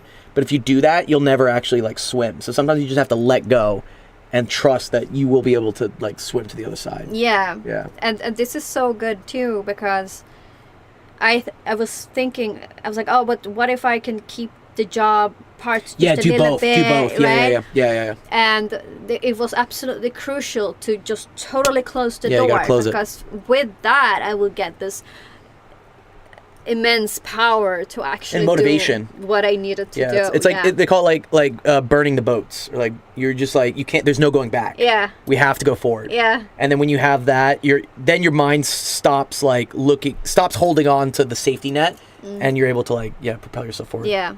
Yeah, that's super cool. Yeah, but it was challenging. I was living out of my savings for the first 6 months. Sure. And I was scared. I was freaked out. Yeah, you just see the bank account. It just keeps going down. Oh my and you're like, God. oh shit. You're like, do I need to go back? Do I need to go back and get that job? And the thing is that the most scary part was that I felt I cannot under any circumstances go back. Yeah. There is no turning back. So Yeah. I didn't know. I had nowhere to go back to. Sure. Because that was not an option anymore. Then you have to go forward. Yeah. Yeah. Yeah. Yeah, no, that's a great thing. Yeah, no. Yeah, and so it sounds like you kept hearing the same thing over and over again. You're like, okay, keeps trying to push me in this direction. Let me try to go in this direction. And then having the courage to be like, okay, but if I go in this direction, I can't hold on to any of the other stuff. Yeah. I have to commit. Yeah. Yeah. It's scary. It's a scary thing. Yeah. I've had to do it a couple times in my life, I guess. And I probably still I'm going to have many more times in my life that I need to like throw things aside and just like commit to something, like go all in. Something I had to practice a lot was and this is something that I had to practice throughout my whole life, honestly, especially when I got sober, and it was to sit still in the boat. Ooh, So I have this fast go. Yeah, I'm That's a me. doer. I'm a doer. I'm a great problem solver, and I know how to start a project. Okay, it's not working. Let's try something else. Let's go somewhere else. Yeah. I'm that's me. So, but if you always just jump to the next thing, nothing is ever going to be. Building. Yeah. Momentum. Yeah. It's a physics thing. So I had to learn how to sit still and not listen to those fears that told me, "Hey, go and get a side gig." Go get a side job. Yeah. Start selling foot pics on OnlyFans. Yeah. So. That's cool. Yeah, the distractions, which I would then argue probably that you being so big into meditation and whatnot helps you to know how to deal with distractions, right? Yes. So there was a few moments where I actually started to apply for jobs. Yeah. And I started to write like a fake resume. Fake resume, yeah. Or more rather like try to explain how I was motivated to work for them, and I felt it feels wrong, right? It was feels dirty in my heart because I was like, and I get anxiety just the thought of working at this job. I don't want this. And the real inner compass sits in the body. Oh, okay. So when I got this huge resistance in my body, like, don't go there. Yeah. I just know I'm not supposed to. This is the wrong path. Yeah.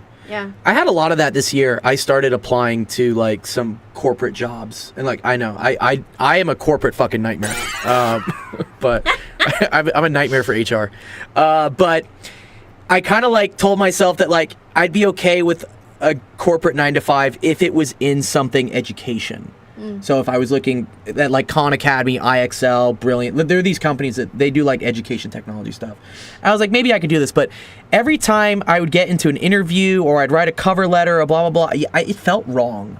I felt like I was like trying to be someone I wasn't. Yeah. Like I'm not meant to be this person. Yeah. I know this. But the problem is that like, it's then like, but I still have to pay rent in Los Angeles somehow. Right. So, actually recently something kind of fell in my lap, which doesn't feel wrong, which is there's a position that opened at UCLA for a physics lecturer, and like one of the physics professors I worked with was like, hey, you should apply for this, they need someone to teach a physics class at UCLA. And I'm like, oh, okay, that feels more right to me, because it's not corporate, it is still kind of like businessy, it is kind of a 9 to 5, but it's more aligned with what I want to do. Some of these other companies that I was applying for, I'm like, this is gross, like I don't like these companies. Like I went through so many interview processes with IXL, and honestly, I fucking hate IXL. I do not like this company. I think they are terrible for education. I know a lot of students out there fucking hate IXL, and getting to like these final rounds of interviews and whatnot, I could tell. I'm just like, no, I don't want to be a part of this. Like, this is evil.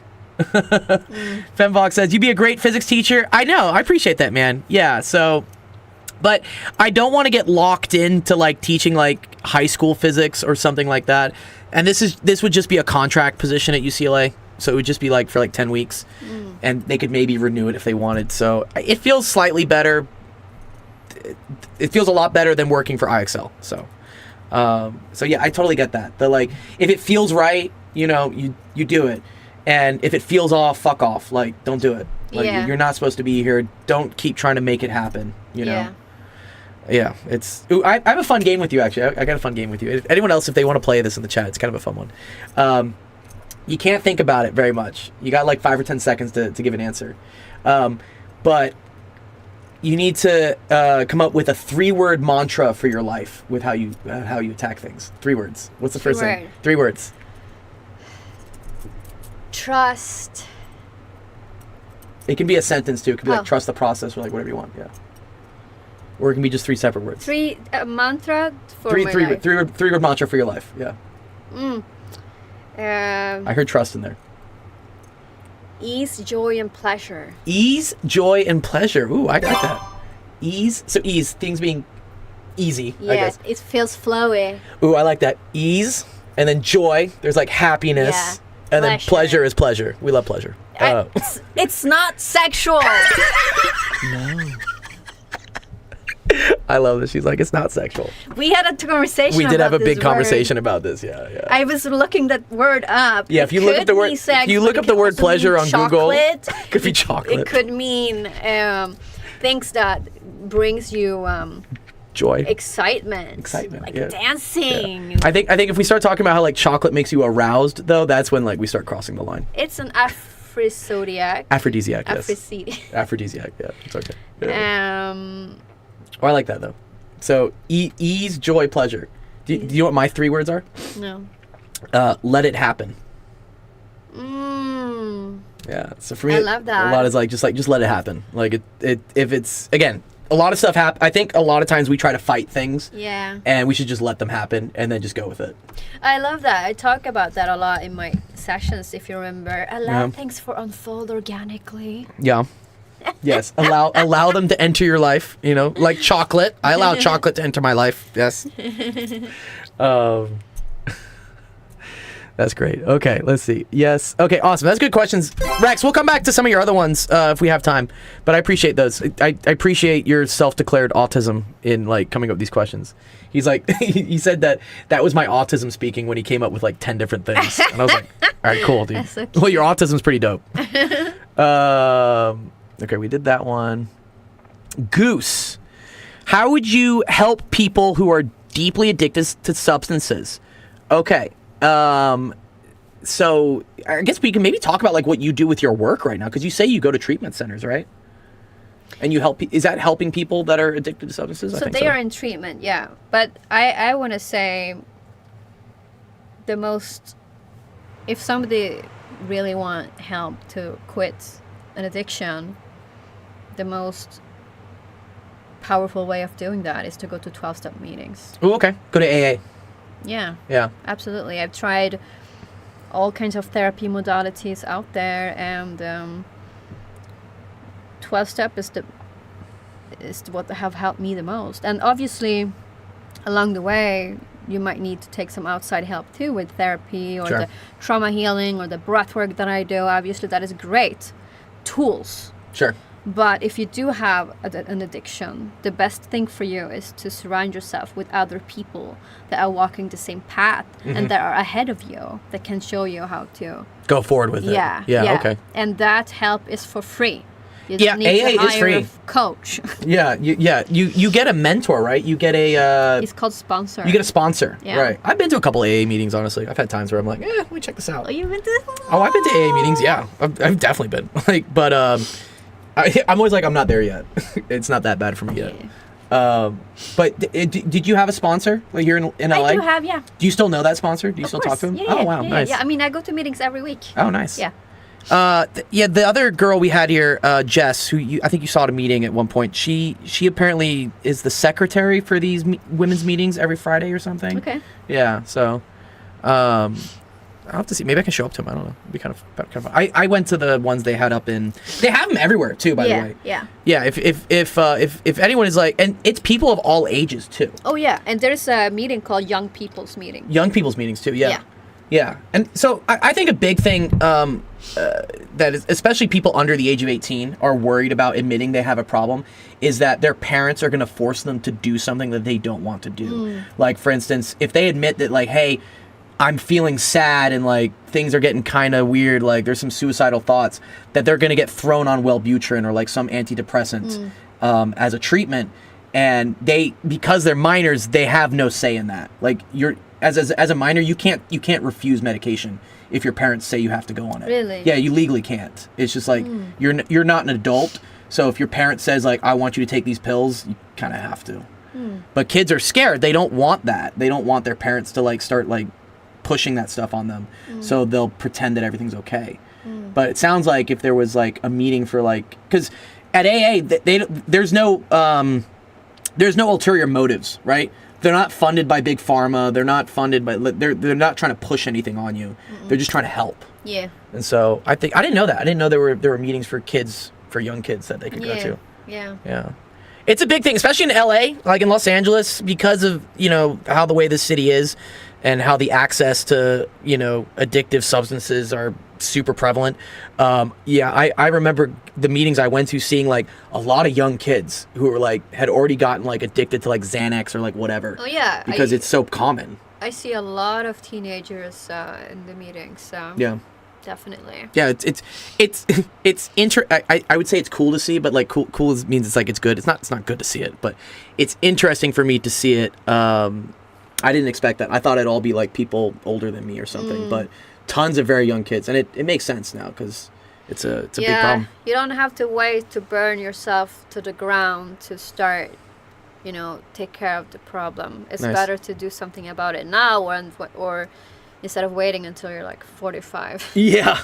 If you have issues and it's better to address them now rather than let them, like fester. Like they build up and bottle things up and it just gets worse and worse. And something I hear a lot in the treatment centers where I go is also the young kids. They come in and they be like, oh, they're worried they'll never be able to have fun again. Oh, yeah. Right? Like if I go sober, like the idea of like I can never do that ever again. Yeah. Right, is daunting. Yeah, but the fact is they are at the treatment centers because they have an addiction and their life is kind of fucked up, right? Yeah. And all I want to tell these people is, my dear, the best part of your life has just started. Yeah. But they're like, oh no, I won't be able to have fun anymore. Like, get sober and you will know what is real fun, right? You'll have more fun. Yeah, exactly. because then you will be in the naked self. Yeah. You're not numbing it out with like no things. numbing. Yeah. Yeah, ecstasy is a pure state. It's not a pill you put into Ooh, your I like body. that. Ecstasy is a pure Yeah, state. that you can awaken by Nice. working with the energy, Kundalini.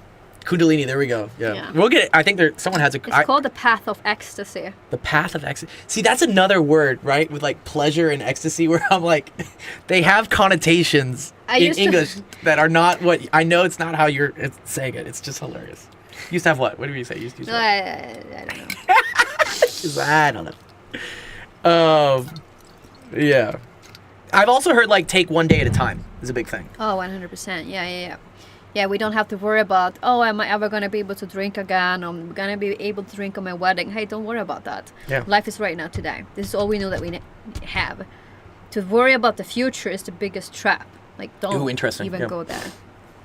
Yeah, like don't keep thinking too far in the future, because then you lose sight of like what's happening in the present. Yeah. Right now, which is like presently you're fucking your life up and stuff. So like let's fix this now. We'll worry about whether you can have a champagne glass at your wedding later. Yeah. Because otherwise you're not going to get to your wedding. Right? Yes, you're not going to get there. You're not going to get there. Yeah, like whatever worries you have about that, it's not going to fucking happen. So don't worry about it. Oh man. That's good. Someone says, how did you feel when you realized you were addicted to substances? Okay. Was there like a sense of like regret or shame or like fear? Like, I guess the moment you realized, or did you always know you had a problem? Where you're just like, oh, I have addiction problems. I knew it since I was a teenager that there was a problem, definitely. Oh, cool. I didn't have access to words as alcoholic or addict, but I know there was a problem. How did you know that there was a problem? You just saw that there was an emptiness that wasn't getting filled? Or Because I was always a writer. I was writing diaries. Diaries, yeah. And in these diaries, I will describe my process. I will go out in the weekends and drink or take drugs. Friday, Saturday, and sometimes Sunday. And on Monday, back in school, I would have this insane social anxiety. So if I already was a sensitive teenager, by hitting the substances, it just made it 10 times worse. I see. When I had to come down from it. Yeah, you go up, but then you come down like 10 times worse. Yeah. So when I was about 14, 15 years old, I stopped hold presentations in school because I had so much social anxiety related also to my drug use. I see. You were noticing, and they talk about this. They say like things become a problem when it starts affecting your day-to-day life. Yeah. Right? Or it starts hurting those around you. Yeah. So I was writing about that process since I was a writer, how I acknowledged that drinking made me worse, but at the same time, that was my only chance to get a break. Get a break. So, but next time I realized that I was actually a slave. It was slave. I like that. To the substance was 2010. When you got to Los Angeles. In LA. Yeah. When I realized I did this against my own will. I had no control whatsoever. Okay. That was the scariest moment in my life. Yeah. Because I always, even though I knew it was a problem, I always felt I had some kind of control that I could quit if I wanted. Yeah. But at that time, I had taken so expensive student loans, and I totally dropped out of school. I was kept coming back, dropping out, coming back. Yeah, I was sitting isolated in this one room in Venice that I rented at the time, and just had drugs delivered and just no friends. I just it was sad. Oh, okay. It was sad. And I think it's one of those things where like you didn't realize how sad it was until you got out of it, right? I say that like we don't realize the loops we're in until we're out. Like in it, probably during the beginning of it at least, you were probably like, this is fine. Like, it's whatever. It's normal behavior. But talking about it now, you're like, wow, that's like crazy. Like that I was doing that. Yeah. I promised myself every morning, okay, tomorrow I'm going to go to school. But on my way to school, there was a bar. And I was just like, There was a bar on the way to school. And you're like, I think I need to do some shots first. Yeah. Oh, and then I never made it to school. Oh, no. Yeah. Oh, dear. Oh, no. So it was actually... Well, that's the imagery there is crazy. I like that. That's good. So it was actually in the middle of the night where I realized that I had a serious problem. Okay. And I had no one to talk to about it, since everyone I know were also addicts. All your friends. all your friends made it seem normal. Like they normalized the behavior. Yeah, and I didn't have much friends, to be honest, either in LA. So, but I called my mother. Luckily, she answered. All the way in Sweden? Yeah. Oh, wow. Yeah, it's 9 hours different, but I'm so glad she picked up the phone, because I was having my first panic attack in my entire life. Oh, wow. My heart was beating. I thought sweating. Really? I thought that I was gonna die in a heart attack. I didn't know what that was. Oh, interesting. Yeah. I had never heard about the panic attack. But yeah, I felt that I am totally laying here in Los Angeles in the middle of the night dying. No. Nobody knows. You're just like, oh, and no one's gonna check up on me. Yeah. And no one would notice. No one would notice. It would take days, because I didn't. They would be like, oh, there's a smell in the room upstairs. Someone died. Yeah. Yeah, that's scary, right? No one would check up on you. Yeah. Oh shit. And that's when you were like instantly, you're like, Google, like, where's their fucking AA around me? So that was when my roommate mentioned this Siddha Yoga meditation center. Oh, okay. Said, you should go over there and check it out. And that was like the start of your like healing process. Yeah. That's cool. It was this meditation mantra thing that really like. Yeah. And it was a friend that kind of pushed you towards it, I guess. He was not necessarily a friend. He was my roommate. Okay. But my drug dealer, though, who was providing me with the benzos, he took me to my first meeting. Wow. That's against his business, you know? What? That's interesting. Oh, wow. He's the one that took you to your first AA meeting, was your dealer? Wow. That's cool. Good job, dealer. I appreciate you, because it probably changed your life completely, right? It totally did. Wow. We learn something every day. Cool. All right, let's see. What we got for next question? That was Rex. Adarsh. How do you personally deal with stress during challenging times? Ooh.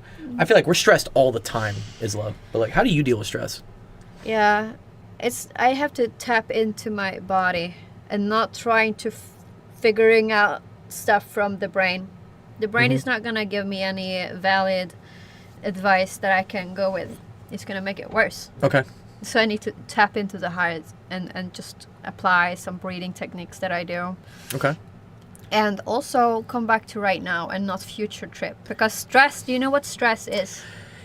It's like anxiety of the future, is what we say. Like stress is not knowing what the future is. Or sorry, that's what anxiety is. So stress is an ability to trust that I am capable to handle the situation I am facing right now. Ooh, okay. Because if you were confident, you wouldn't be stressed. You'd be Right. like, this is chill. I got this. Yeah. So I always used to think that the stress I was experiencing was because I had a difficult life going on the outside, especially when I was working that job. Yeah. I was like, oh, if you were dealing what I had to deal with, you will be stressed too and burn out too. Yeah. Right? I was a victim.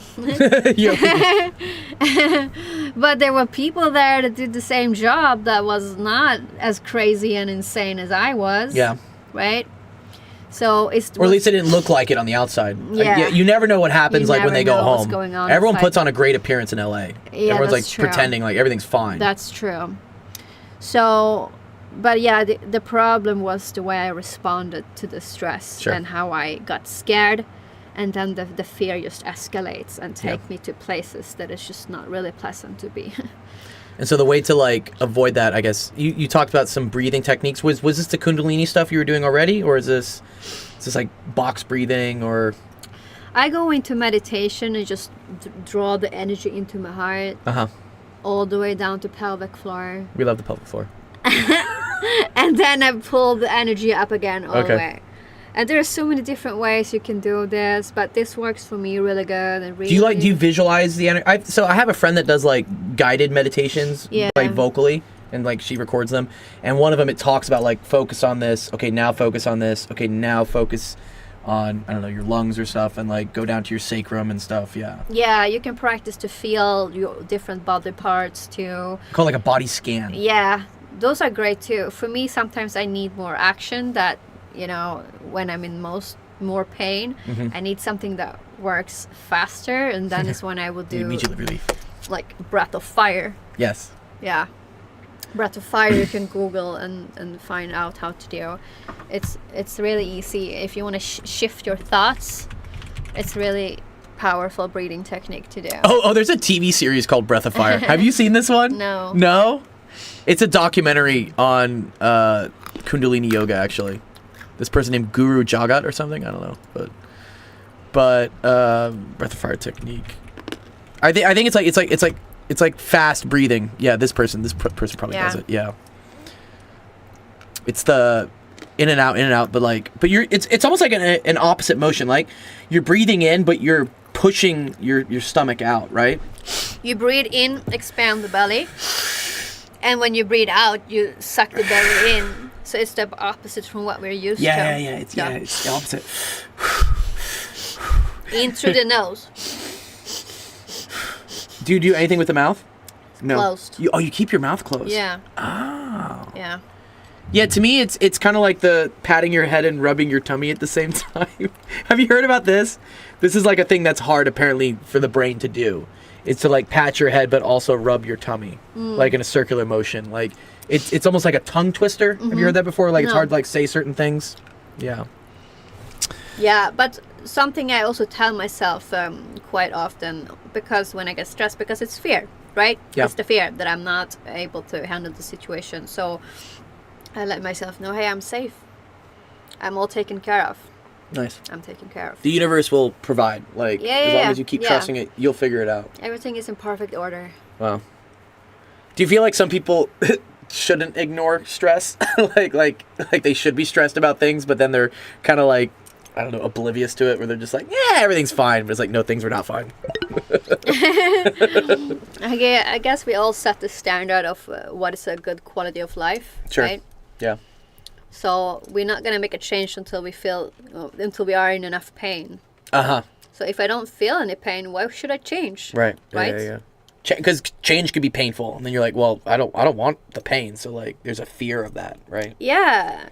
And wisdom is both a curse and a blessing, because once you get enlightened, Yeah. it gets hard and painful to keep doing your own, engaging in these old destructive behaviors. But the wisdom also opens up the opportunity to expand and elevate. Nice. Yeah, I feel like sometimes the more I know, the more I don't know. Like the more I learn things, the more I realize I don't know things, and then that kind of fuels like almost like a sad like depression or something, right? Because then I'm just like, oh wow, like I would be much happier if I didn't know so much, because then I wouldn't be aware of how much I'm missing, I guess. Yeah, that sadness can hit you really hard sometimes. Oh yeah. Oof. Yeah. I've had a lot of sadness this year. What's one of the biggest obstacles you faced, and how did you overcome it? I think we talked about this.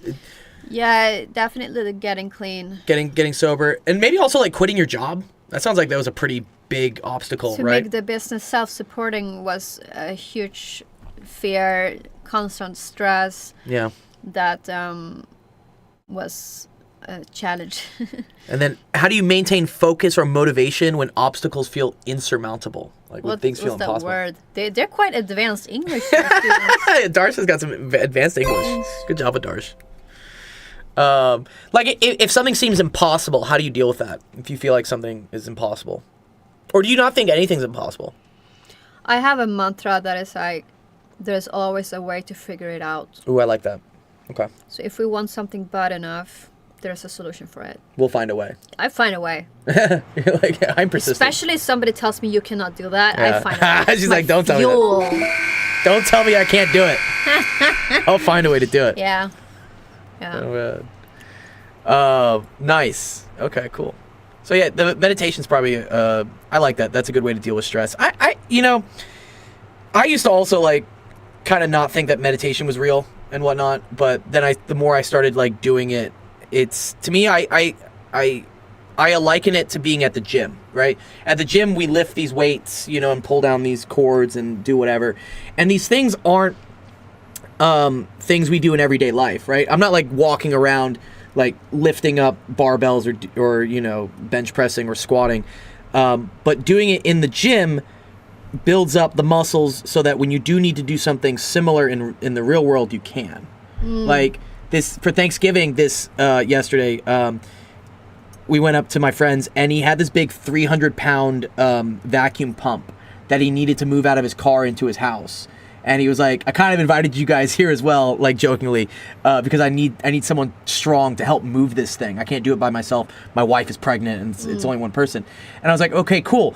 This is me using the muscles I've built at the gym to do something productive. And I think with meditation, you're training yourself to be able to not follow distractions, like to not follow these intrusive thoughts.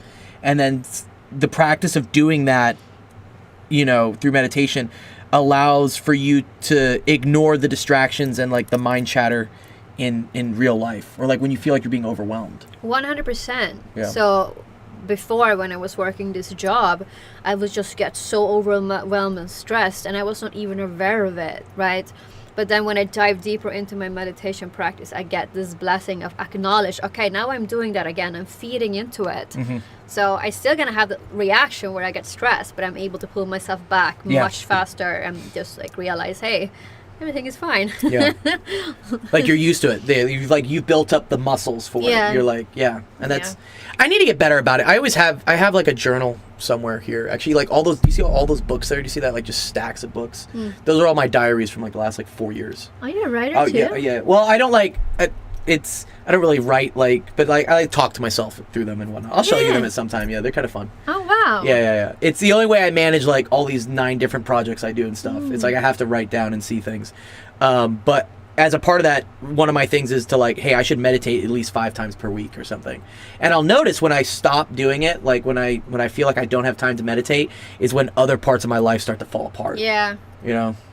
So so I've been meditating for many years, but it's been inconsistent. I've done it for periods of time. But what really got me into a solid practice was when I was going through that difficult time, and it all started with me committing, okay, I'm gonna meditate for 5 minutes per day, no matter what. No matter what, yeah, that's nice. Yeah.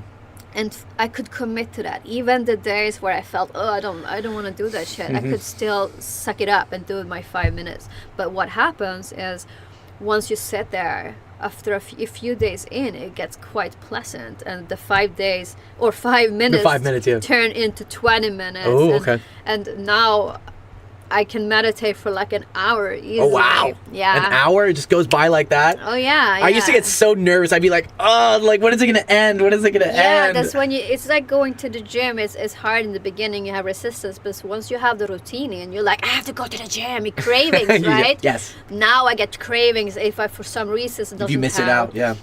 If I don't have enough time in the morning to do a solid practice, I feel like anxious. Icky, yeah. You're just like, ew. Yeah. And it's so pleasant to hang out there because you realize that you don't really need anything external to feel that ease, joy, and pleasure is right here. Ease, joy, and pleasure. And pleasure, it's right here. It's all within us, yeah. You don't need external things, substances, stimuli, you know, people. I think people also probably do this with relationships, right? When it's like anxious, avoidant and stuff, or like codependent, you start placing your happiness inside someone else. You're like, I'm only happy if this person is here with me. Yes. You know? If you need another person to feel okay, you are going to struggle. Yeah. They say like you can't love another person until you can love yourself, right? Yeah, until you're happy with yourself, you're not going to be able to be happy with somebody else, like truly. Yeah, I got the question recently, how do you know that you love somebody? And I was thinking about it, and I was like, that's when I know that regardless of the outcome, I still feel okay. And I still love the person. Oh, okay. Right? Yeah. Like, you're not so fixated on, like, is this going to go well or bad? You're just like, I'm just happy to be with this person. Because when I am in this anxiety thing, is that really love, or is it me that need validation to feel okay, to feel that I'm lovable? Because sometimes we want somebody just because we want that validation. We think we love somebody, but it's really about not feeling okay with ourselves. For ourselves, yeah. We love the idea of someone else providing validation for us. We don't really actually love the person. Yeah. No. Oh, wow. That's cool. Sana says true. Yes, true. Yeah. Oh, man. That's crazy. Let's see. Next question. Well, that was Goose. These were good questions, Adarsh. I appreciate them. He said thanks for the suggestions and advice. Okay. We did the stress. How do I find the confidence to do opportunities and activities I do, and the best way to calm yourself down? Okay. So yeah, where do you source your confidence from? So, depending on what the taco cat want to do, but so if we want to build confidence, there's different ways, right? One great way is to build a skill and become really good at something. I like this. Yeah. Self-esteem. Yeah, or just develop a skill. Go get some hobbies. That's what I say. Like a specific hobby. Yeah, specific hobby. Become really good at one thing. I like that. My dad used to always say this all the time. He's like, if you're good at least one thing, like really good at just one thing, it'll help you out through so many other aspects of life. So for me, that was music. I wanted to be like the best at playing the cello, and like I became a pretty good cellist. And so no matter whatever was happening in my life, if like I was getting shitty grades in math, or if like my girlfriend dumped me over Facebook or something or whatever, I'd be like, I'm still at least really good at the cello, and I know that, I'll that's a self-esteem thing I'll take with me. Yeah. Before I decided to also fully lean into the yoga, I remember I was having this really expensive gym membership. Was it Equinox? Yeah. You were at Equinox? Yeah. Oh no. Equinox is like $300 a month. Yeah, it was insane. It's dumb expensive. And it was interesting because I had this fixation that I wanted to change certain body parts on my body or in hands. But the tricky part with the gym thing was that all I actually wanted to do was to lean into my yoga practice. But they was like, oh no, it's leg day. I can't go to the studio today. When I do the leg day, I'm gonna be too sore to do yoga the day after. Oh no, you start coming with these excuses like I can't do this because I can't do this. So it messed with my yoga practice, and I realized I heard at a podcast that a lot of people going to the gym come from a place of self-hate. Ooh, I resonate with that so much. I go to the gym because I hate myself. Yeah. I love it. And that hit me so hard because I was already having this conflict. I wanted to spend more time in the yoga studio, but I could not because I had to pump up my ass, right? So, and it made me sad. Yeah. But when I heard that on the podcast, I was like, oh my God, why am I forcing myself going to the gym? Because I think I need to change a body part, right? So actually I decided to quit my gym membership. And save $300 a month, nice. Yeah, and 100% lean into my yoga practice. Okay. And that is when I developed my skill and became really good at yoga. Nerdy about yoga. Because I closed a big thing that took I went to the gym 6 days a week. It took up a lot of my time. Right? It's like hour, 2 hours every day. So now I had so much more time to practice more yoga, study more yoga, do healthy things that like were making you feel good instead of like hating yourself into being a better person. The yoga truly made me happy. Truly. Wow. I didn't do it for anyone else. I didn't do it for anyone else's approval. Sure. It was just, that was my ease, joy, and pleasure. Ease, joy, and pleasure. Yeah. So I think it's really, really important to identify something that makes you truly happy and do that. Yeah. Don't do things just because like you feel like you're supposed to do them, I guess, right? Fuck that. Yeah, fuck that. Yeah, it's not going to last you anywhere. Because what I also thinking, so I was obsessed with pumping up my ass, right? Sure. During this time. Squats, like most girls at the gym. They're always on the squat machine. And how far is this pumped up ass going to take you in the long run? if you... How sexy is it if you're 50 or 60 years old? Sure. And then you have pumped up this ass. It's no longer, you're not able to do it anymore because when you age, right? Yeah, you can't, you atrophy. Have the same, you don't have the same muscles. So instead now it's going to be loose skin hanging. Oh, yeah. Uh-oh. That's unsustainable. Yeah. Why yoga, it tightens your muscle and it's more like... The flexibility. More long-term. And you can see people... I see like very old people doing yoga and like kicking my ass at it. I'm just like, what? How are you beating me on like yoga? But it's a less like stress impact, I guess, on the muscles, right? Yeah. It's way more sustainable. Yeah, and it's not necessarily to shape body parts. That you're not doing it for like the vanity of like I want to look good. Yeah. No. Yeah. Yeah. But what I felt with the yoga made me feel incredible. I fell in love with my body thanks for yoga. wow. I felt that my body is cool, and I felt connected with my body. Yeah. I felt I did not need to be perfect. There was so much that came with the yoga practice that Wow. I didn't expect. I wonder, do they do? I don't see many like teenagers doing yoga, or like I never see them in the classes. Like, is that maybe a thing we should be like trying to do? Like, it sounds like yoga changed your life, and like I can't ever say yoga is bad for someone, right? I don't think I've ever like seen be like, oh wow, they're destroying themselves because they're doing yoga. Yeah. But like, yeah, maybe we need to be making a push for like more kids to go to yoga, like yoga classes. Yeah, it make it part of gym or something. Helps you to connect with this, right? Right. And truth. Yeah, we should do that. Like, because again, the American education system needs all sorts of reworking and whatnot, and definitely there's huge mental health problems that are happening. Maybe instead of like having gym class where we like make kids just like run around the track and like do dumb shit, we should like bring a yoga teacher in like once a week and be like, hey, we're gonna do yoga, guys. 100%. Yeah, I think we should. I mean, they would have us do like stretching, but it was just like, ooh, can I like touch my toes or something, or like, can I do this but like behind my back? Yeah, stretching is not yoga. It's not yoga. A lot of people think that yoga is stretching. No, yoga is not a stretching practice. Yeah. Yoga is a spiritual practice that helps you connect with truth, intuition, and there's a lot of aspects to it, right? Like in Western whatever, we think of yoga as like the movements, the poses. Yeah. But yoga is really more than that, right? the yoga philosophy is five. It has 5 limbs. Yeah, limbs. Yeah, arms or something. 5 areas. Yeah. Well, I And probably the have them. physical movements is only one part of the yoga philosophy. Yeah, here. This was it. This is what they call it, right? Yeah. If it wants to load at some point. But yeah, there's The asanas. asana, the movement. That's the only one part of 8. That's only one of the 8 parts. The rest is philosophy. How do you show up to the world? How do you practice discipline, self-love, respect for other beings? Yeah. Yeah. Union with the samadhi. I think I've seen this before. Samadhi. That's the goal. That's when you reach your full enlightenment. Dhyana's meditation. Withdrawal of senses. Mm-hmm. Is that like when you can kind of dissociate yourself? Hey, what's up, Sam?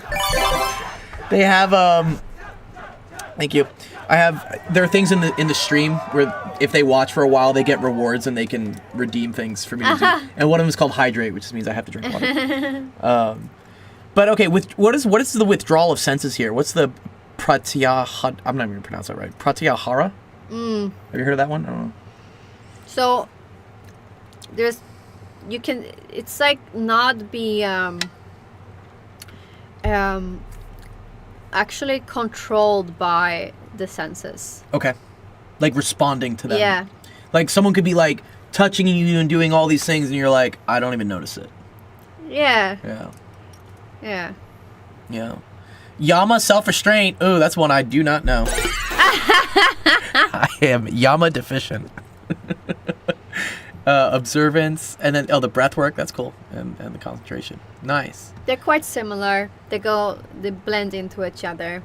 Yeah. The 8 limbs. I like Yeah, that. but this is important to understand that yoga is not about stretching. Yoga is not just stretching. Yeah, actually, the absolute original definition of yoga, it means meditation. So when you sit in lotus pose, easy pose, and just meditate, Lotus pose. that is basically literally yoga. This is yoga. This is yoga. Sit there.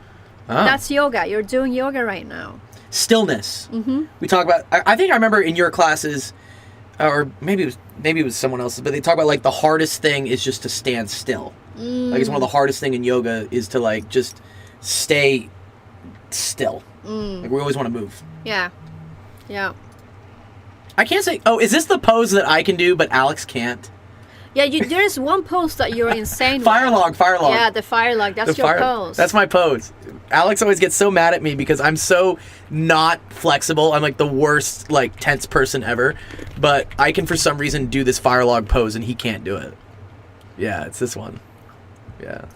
Sorry, Alex. I'm better than you. This is my favorite hip opener. If someone has tight hips. Tight hips is a good one. Amazing. Oh yeah, what's your favorite yoga poses? Was it this one? This one, absolutely. Is it the double eagle? The eagle. That's not my favorite pose. You were harping this one for a while. There were a couple weeks there where like you really liked the eagle poses. I came up with a pretty cool flow. Yeah. I did like the flow for this one. Yeah. It was like airplane and then airplane to eagle and something. You remember? I do remember. Yeah, they were great. And then I was talking about the eagle, about this bird. And then the funny thing is, because your last job was at the double eagle. Oh my God! Wasn't that cool? How that was? You kept talking about like the eagle and being free, and then I was like, oh, but you kept working at this restaurant called. Yeah, it's man, who's it by? It's Double Eagle. It's a steak restaurant, isn't it? Steakhouse, yeah. Yeah, Del Frisco's. Del Frisco's, Double Eagle Steakhouse. Double Eagle. Yeah, this place. Yeah. What a horrible time. Huh? What a horrible time. No, okay. I'm grateful. I was able to save a lot of money working there. Oh yeah. You probably met some cool people too. Not really. Not really. But yeah, if you want to make easy, fast money, go into the high end restaurant industry. People think service doesn't make money. Oh, not true. My friend actually, he works at the Peninsula, which is like a really like bougie restaurant. It's kind of like I don't know, like what's it, the White Lotus? Have you ever seen White Lotus, the TV show? Yeah. I love that one. Yeah. So so that TV show is based off of the Peninsula. Okay. The hotel. Yeah. It's here. It's the Peninsula Hotel. Yeah. Yeah. This whole chain, the Peninsula Hotel, is based.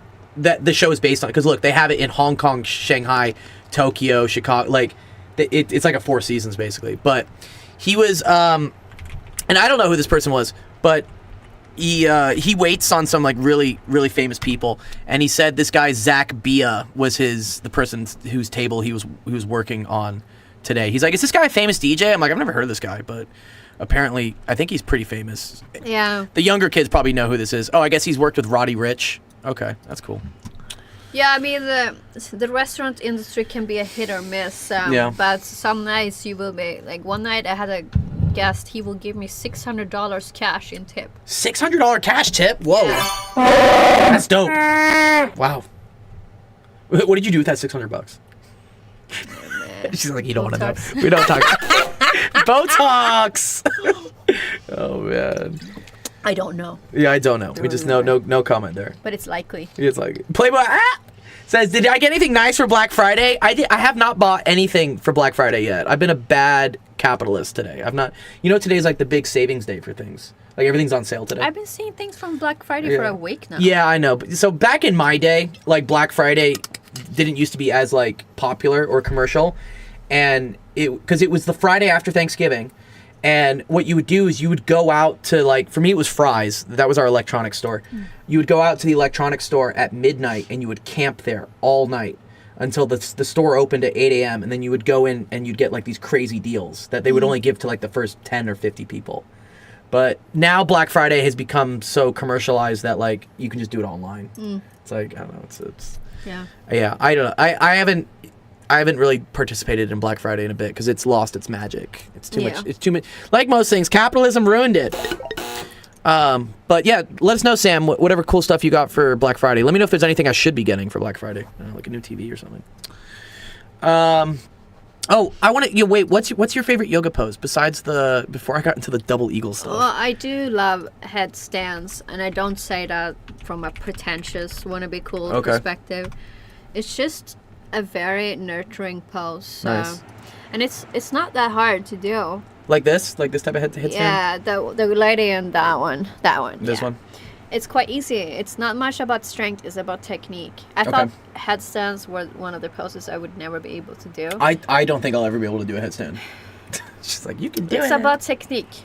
Once I understood the technique, one time I was in a yoga class, there was this teacher who just explained it in a really reasonable way. I followed her steps and it just clicked. It clicked for me. Oh, that's cool. Wow. And that just felt really fun, being able to do that with my body. I felt I was in control somehow. Is this like the process? Is it something like this? Yeah, that's just a different way of doing it, but that's a good process. Maybe try against a wall, definitely, right? Yeah. Definitely try against a wall. Start against the wall for sure. And why are we doing headstands? Yeah, because I feel like we're just letting all the blood like rush to our brain. Right? Yeah, it gives you a break from all the clutter, right? Ah. It calms you down. How long do you stay in a headstand pose? I can stay in a few minutes, actually. Oh, wow. Yeah. That must be a lot of core strength, right? To keep your body upright like this? Yeah, you do need a core strength. You do need core strength. Yeah. But I don't work out much, honestly, transparently. I'm not like, but I can still do a headstand. You can still, that's ease. good. No, that's fitness. Yeah, again, it's not the big butts and Kim Kardashian waists. Because again, that's not real health. Yeah. That's just like aesthetics. Yeah. This is like real health. Yeah. Yeah. That's super cool. Yeah, it's good also for the internal organs to just go upside down. It flushes out the system. Oh, I see. Okay. Yeah, it feels good, especially if you have digestive issues too. Okay. Yeah, digestive issues. You guys should do some headstands. Or it doesn't have to be a headstand. This is called an inversion. So there's Inversions. Yeah. Okay. There's different way of do inversions that gives you the same effect. Okay. So if you have a hard time to fall asleep and have anxiety, for example, you can pull your heads against your feet against the wall. They also have like inversion tables. Like, have you seen these things before? No. Yeah. They're kind of expensive, but yeah, you can just hang upside down. Yeah. Just for a while. And it's supposed to like help out with back pain and stuff. Because you're stretching the spine out. Like this way, I guess. Yeah. But yeah, just being inverted. Yeah, this is it. This is what it is. You're just hanging out upside down for a bit. Okay, cool. Headstands. I need to do more headstands. Let's see. AFK says, what advice would you give to someone trying to overcome self-doubt and step into their higher self? Wow. What advice would you give for someone trying to overcome self-doubt? Well, I would identify what you truly want, what your heart truly desire, and follow that. That's the hardest thing, knowing like what you want. I think that's the hardest part of anything, is like, what do you actually want? You know? Yeah, and it doesn't have to be like, oh, I want to be rich. Set in stone. If you don't know, I felt really lost for a long time in life because I didn't know my purpose. I didn't know how should I channel my energy most successfully. So I could look at people with envy. Like my childhood best friend, she always knew, I'm gonna become a nurse. I'm gonna be a doctor. I'm gonna do this. So she right after high school, she will go and study. She knows exactly what to do. Yeah, she just did all those steps, and now she is a really successful nurse. Yeah. Right, but that was not my path. No. I didn't Mine know. I didn't know. So, but yoga was my first clue that I was like, okay, I enjoy yoga, and my intuition just told me, keep doing that. I didn't have any intention with it, but it made me happy, so I was like, okay, I'm just gonna keep doing it. So it's just like, identify something that makes you happy and just keep doing that. it. Yeah, I like that. No, that's good. Yeah, no, I would say that a lot of times in college there were people, they were called like pre-meds, like they knew they wanted to be doctors, and I used to be kind of like envious, because I'm like, you don't have to worry about what to do in life, because your life is set up for you. Yeah. Right? You know, like, go to undergrad, take organic chemistry, get into med school, go do a residency, go do a fellowship, take your boards, now become doctor. Like, your life is planned for you for the next 20 years. I used to be kind of jealous of that. I was like, it would be so nice to not have to worry about this, like, what the fuck am I going to do next year? Or what am I going to do next, you know? And you just know what you have to do. But again, like, I recognize that, like, that wasn't the path for me. So I was like, it's kind of nice when people just have their path laid out for them. So if you want to be a doctor, great, that's awesome. And like, again, I envy that, like, just knowing exactly what to do. But I think even for myself, I didn't really figure out what my purpose was until like the last 3 years ago. So when I was like 30, you know? So don't be upset if you, because I have a lot of students here in high school who are really sad at the fact that, like, they don't know what they want to be yet, or they don't know what they want to do. Like, and I also want to say something important. So all these students that know that they want to become a doctor or a lawyer, they usually are actually influenced by their parents that want them to become this. Yes. And what I see a lot when I meet people now as an adult, people that actually follow that path, So a lot of them is quite miserable. They're Uh-huh. like, yeah, I make money, but I'm not happy. Yeah. This is not fulfilling for me. I actually dreamed to be a musician, Yeah, but my that's the classic parents one. didn't want me to pursue Yep. that. Yep. So what is that degree or that job worth if you're not happy? Yeah. I think parents do it because parents are selfish, and they want to live vicariously through their kids. So for a lot of parents, right, they feel successful if their kid is quote unquote successful, right? So if their kid is a lawyer or their kid is a doctor, then they can go tell other parents, hey, look, I'm a good parent because my kid is successful. Never mind that your kid is probably depressed, like addicted to alcohol, and like doesn't have a happy marriage because they picked all these things that you set them up to do. But yeah, happiness is the highest goal. Yeah, no, I agree. I see it a lot. I see a lot with kids that I tutor where like their parents are forcing them to be in like science programs or math programs that they just don't want to be there. Yeah. They just don't want to be a doctor. They don't want to be an engineer. But because of their parents, they're kind of forced to like be there. No, identify what sparks your fire. Sparks your fire, yeah. Maybe it's the breath of fire. That will help you to identify your goal or your purpose or your meaning while you're here. Trust me, the breathwork will give you the clarity and the wisdom and the contact with your intuition that you want. Why do you think it gives you the intuition? Is it because it forces all the other like noise to just go away? Yes. And then you see the true purpose, just like it's just bam, it's just like right there. So we're cleaning out the energy field. We all have stuff stuck in the energy field. You know, everything is energy, right? Yes, yeah. That's a physics thing. Everything is energy. Every single interaction you ever had with somebody or every argument, this stuff that stays in your field. Yeah. And Clutter. And when we do breath work, we're cleansing out all this clutter. It's called a purification.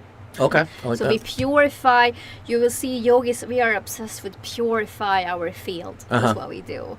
And the reason is because we get so attuned with intuition, and that feels so good. Yeah, you're like, yes, you're there. You see how I get like all happy talking about it because it's real. Because it's the right thing too, right? You wouldn't be talking about this, about corporate work or like, I don't know, being whatever. Like, it's just like, no. If I can tell, you can tell that you're on your path and you're on the right thing because it gives you genuine like joy to be in that field. Yes. Yes. Yeah, that's cool.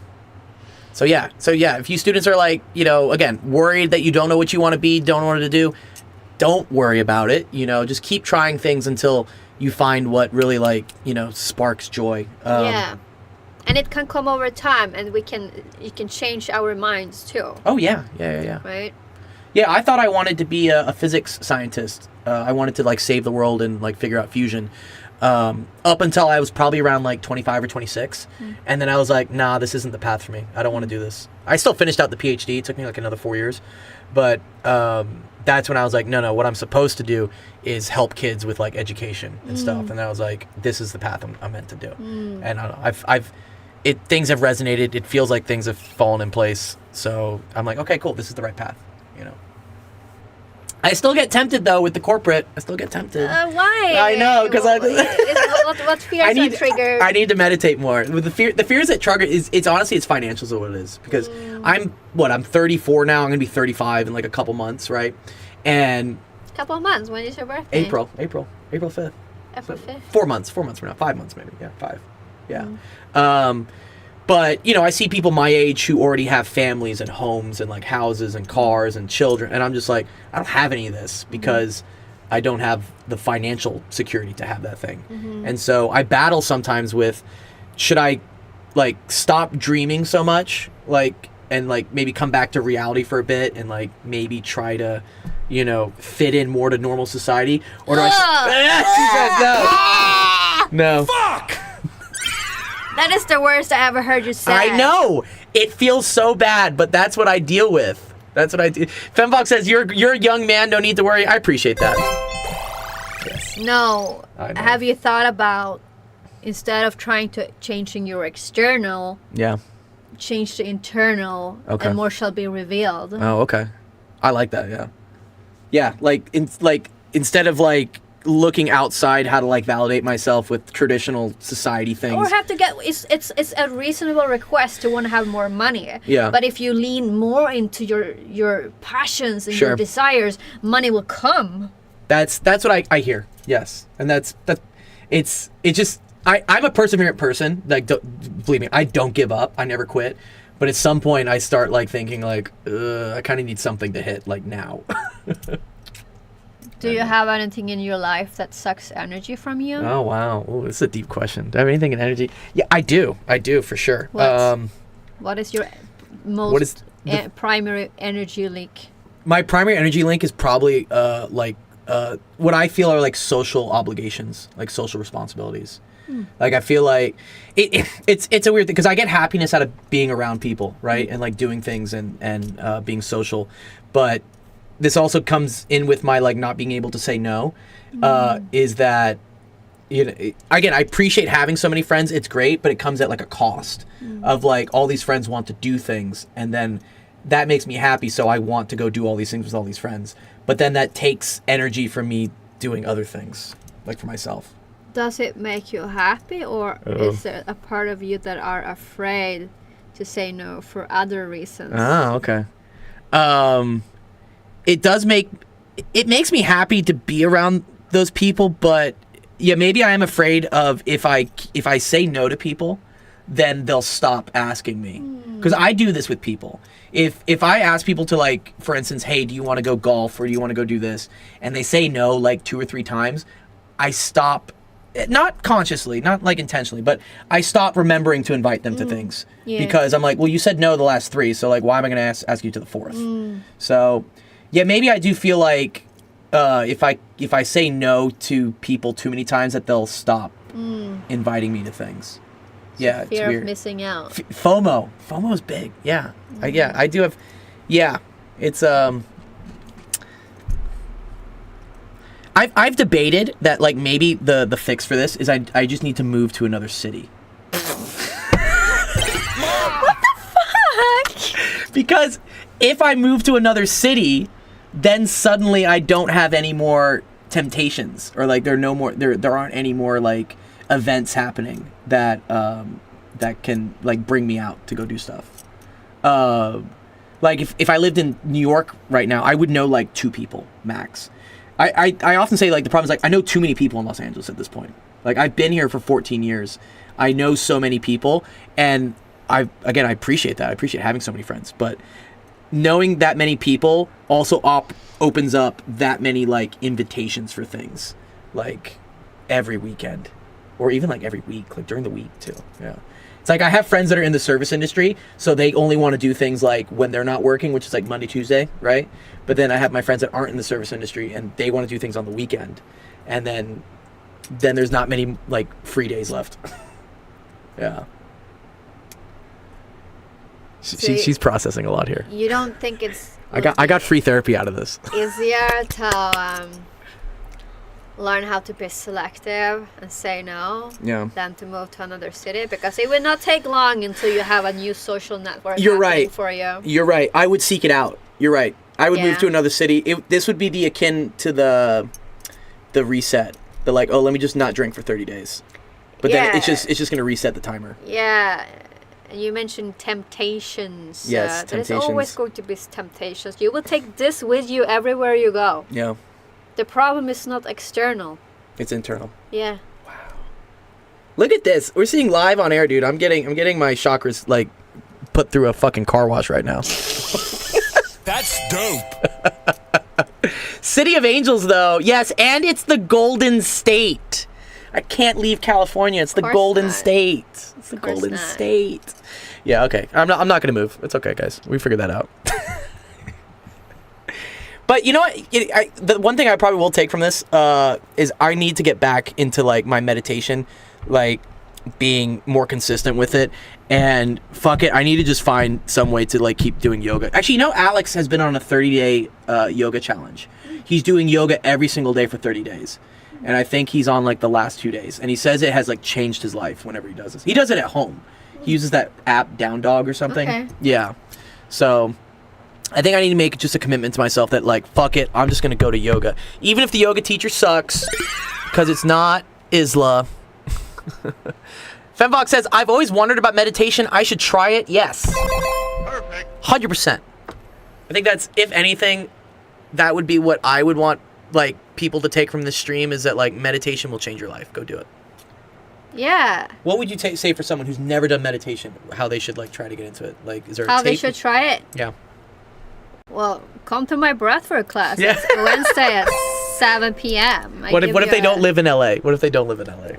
Whoa. Wait for the online. It's one. online. Oh, you do online things on Wednesdays? Did you not do that? No, I didn't know that. Oh, I gotta join one of your things. Every Wednesday at 7 p.m. Pacific time. Nice. Ask Giovanni for a free pass. Yeah, I'll give you a free pass. Yeah, special discount to all our awesome viewers here. Yeah, I'll get you a free pass so you can try one of Isla's meditation thing. That's actually cool. I need to join one of your online things. I didn't know you do that. Oh, that's why I helped you with your webcam. Yes. Oh, that makes so much sense now. Yeah. Oh, okay, cool. Okay, all right, cool. No, I okay. You know what? I'll commit to that. Next Wednesday, I'll come to one of yours. Fuck yeah! Yeah. All right, let's see. Next question. That was Taco Cat AFK. Okay. Throughout the substance abuse, what drug would you say is the most common to be used, and what common drugs would you recommend children in high school or elementary school to stay away from? Elementary school? Are you fucking kidding me? God damn it! I hope there are no like K through 6 kids doing drugs. Okay, how and why? Okay. So what did you see was the most common thing that people were abusing? It depends on what circles you are. Figure out where you're existing. I mean, in treatment centers, there's a lot of fentanyl right now. Yeah, fentanyl. Yeah, that's a bad one. Yeah, but oh no, bad for people. Out in the societies with like weed, the kids use, right? Weed and alcohol. Yeah, weed. Yeah, weed's a big one. I don't like weed. So, but stay away from all drugs. That's what I would say. It's not gonna do anything. What do you say about nicotine? Fuck that shit too. Yeah, fuck that shit, right? It's gonna make you age faster. It's always women always say it's because it's gonna make their face look worse. Oh yeah, it definitely they're like, does. I stay away from drinking and smoking because I don't want to look old. I will never forget when I reconnected with a friend. Yeah. I haven't seen her in a year, and when I saw her, her face was glowing, and I was like, oh my god, what happened to your face? You look so amazing. Yeah. And she's like, no, I haven't done anything. It's like, you haven't done like a facial treatment, or what's going on? You look so glowing. It's like, no.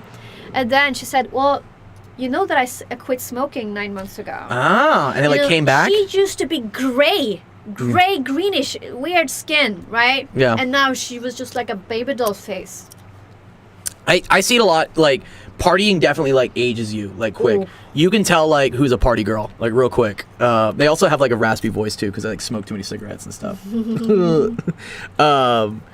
But yeah, so nicotine, I think, nicotine just in itself will, like, age you quicker. And you're seeing this problem, actually, with the younger generation, is, like, they're aging so fast. Like, and I think it's also because there's a lot of preventative Botox or like whatever that they're doing at a young age, or they're getting like this. Have you seen this when they get the cheek fat removed? Have you seen this before? What's that? What? Yeah, buccal fat removal. Yeah, I'm gonna show you this. Yeah, I don't even know about that. Yeah, this is the big one they do. Yeah, like even like young kids are fucking getting this done, dude. Like, it's insane. Yeah, so they remove the cheek fat to like give them like a more chiseled jawline. Well, that's a trap because this is gonna make you look older, actually. Yes. In the long term, because when you get older, now you have no padding there, and it makes you look like even worse. It's I don't know. It's like a short term. It's a short term fix that ends up being like a long term problem. Yeah. But a lot of celebrities have been having it getting done. Like I think there's a whole like, Anya Taylor-Joy. Yeah. Oh, it's not even beautiful. Right. It's weird. It's like body dysmorphia. Like that is so much more beautiful. Right on the left. Around their cheeks. Yeah. But now she has this chiseled like jawline or something. I don't know. Looks strange. Would you say body dysmorphia is like a big problem? Yeah. Yeah. I think that's honestly sometimes why like people like hate themselves going to the gym, right? They're like, I have to go to the gym because I have like this dysmorphic like idea of what I should look like. Yeah. Right? Yeah. Yeah. Do you think meditation can fix that? Meditation's the cure for everything. That's what we're getting here. Meditation is definitely an act of self-love. It connects you with truth. So absolutely. Yeah. Nice. Okay, let's see. Couple more questions because we've been on here for a while. What is the scent in your bio photo? Yeah, we've been here 2 hours and 34 minutes. Isn't that crazy? Yeah. Yeah. It's fun. It's so fun. I told you were gonna like this, Isla. I told you you like this. Okay, here we go. This was your bio photo that we showed to the students. So one of them asked like, what is this scent that you have?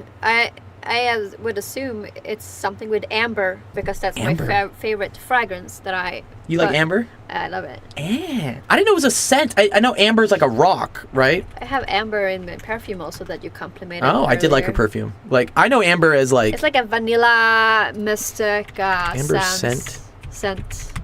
Amber scent. Ooh, okay. It's like a vanilla-y, fragrance. Okay, cool. I like the color of it. It looks very gold. I'm a fan of this. Okay. I'm an easy person to please. just needs to be gold. Okay, that's funny. Good question from Shaq there. So something with amber. It's actually incense, I guess, is what it is, right? Yeah. It's like an incense. That's a good one. Do you feel like incense is a necessary thing in like meditation? Like if you're or is it the whole point of meditation to get rid of the sensory stuff?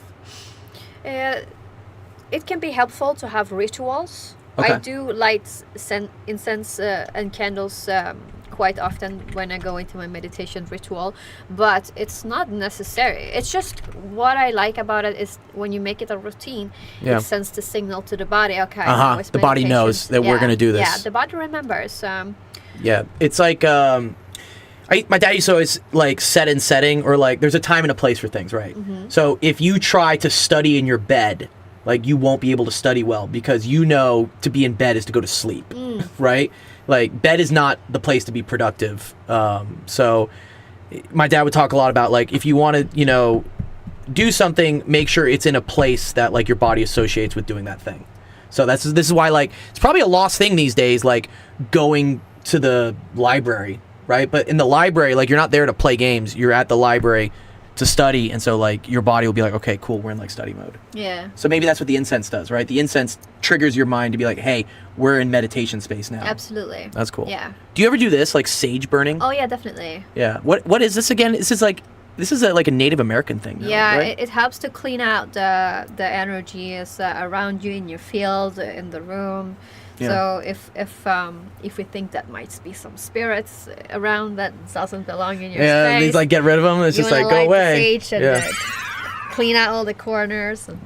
Yeah, they do this. It's like they call it like a cleansing thing. Yeah, they were during a time when I did a lot of Kundalini breathwork. I got really tapped in, and my dog started to act really weird Around like the sage? in my house. She started to act really weird. She was scared to go indoors, and a dog is not scared of go home in the castle. That's where they want to be. Right. And so I started to think maybe I have awakened some spirits or something into the space. So during that time, I actually burned a lot of sage and asked them to leave. Oh, interesting. Yeah. And do you think did it work? Like, is it stopped? Stopped? Okay. Not right away, but yeah. This is the other one I've seen too. Like, have you seen Palo Santo before? Yeah, it right? has the same. It's the same kind of thing as sage. Yeah. Yeah, this is cool. They were giving this out when I was at Burning Man. Actually, some people were giving out Palo Santo, and they were and they gave me a vial, and they said, take this. They were like, take a vial of the dust you have here at Burning Man, and then when you get home, burn this Palo Santo in the vial and like close it and like have that be like your intentions or something. It was super cool. I was like, oh, this is kind of like fun, mystical stuff. Yeah. Okay, cool. All right, let's see. Oh, no, that's Infinite Mies. Okay.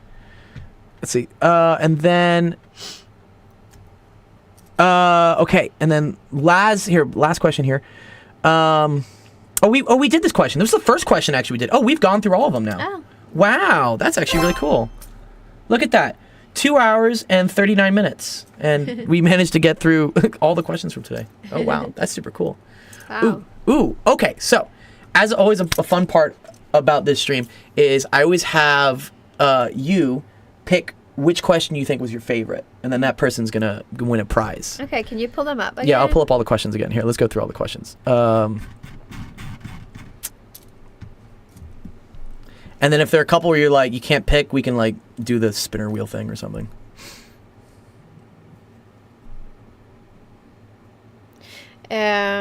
I like the question with overcome self-doubt and step into their higher self. And there was also a question about confidence, how to build confidence. Those are so crucial and key things. Okay, so that was it. I think what was the other one? Taco Cat said something about confidence, yeah. And then someone asked about Hinduism. Forbeloven.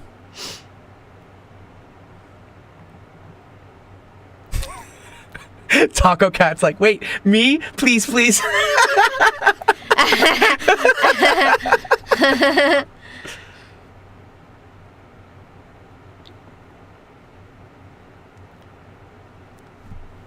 Wow, Taco Cat's like, I've never won before. I think you have won, Taco Cat. What are you talking about? Where is the one with confidence? That's Taco Cat. That's this one. He says, how do I find confidence to do opportunities I do? Best way to calm myself down. Yeah, that's a good one. Okay. You want to give it to Taco Cat? Yeah. Yeah, congrats, Taco Cat. You win. You win, Taco Cat. Good job on the question there. Yeah, thank you. He's super happy. Okay, awesome. Thanks again to everyone else who submitted questions for today's stream. I really appreciated it. I'm sure you had a lot of fun with this too, it was right? a lot of fun. Thank you. It was so much fun. Yes. Okay. Yay. Let's give Isla another round of applause for coming to the Golden Hour Minute podcast today. Hope you guys learned something. I really love doing these things. I really appreciate you coming out for this because I know it's scary for a lot of people. It's new, right? But don't you see it's like after 20, 30 minutes, you're like, oh, I'm chilling. This is great. Mm-hmm. Yeah. I hope maybe this will like inspire you to like do more podcasts with people. I think you would have a lot of fun. You know what is really fun? Yes. I was seeing a psychic medium a few months ago. Okay. And she told me, you will be asked to be on a podcast. No way!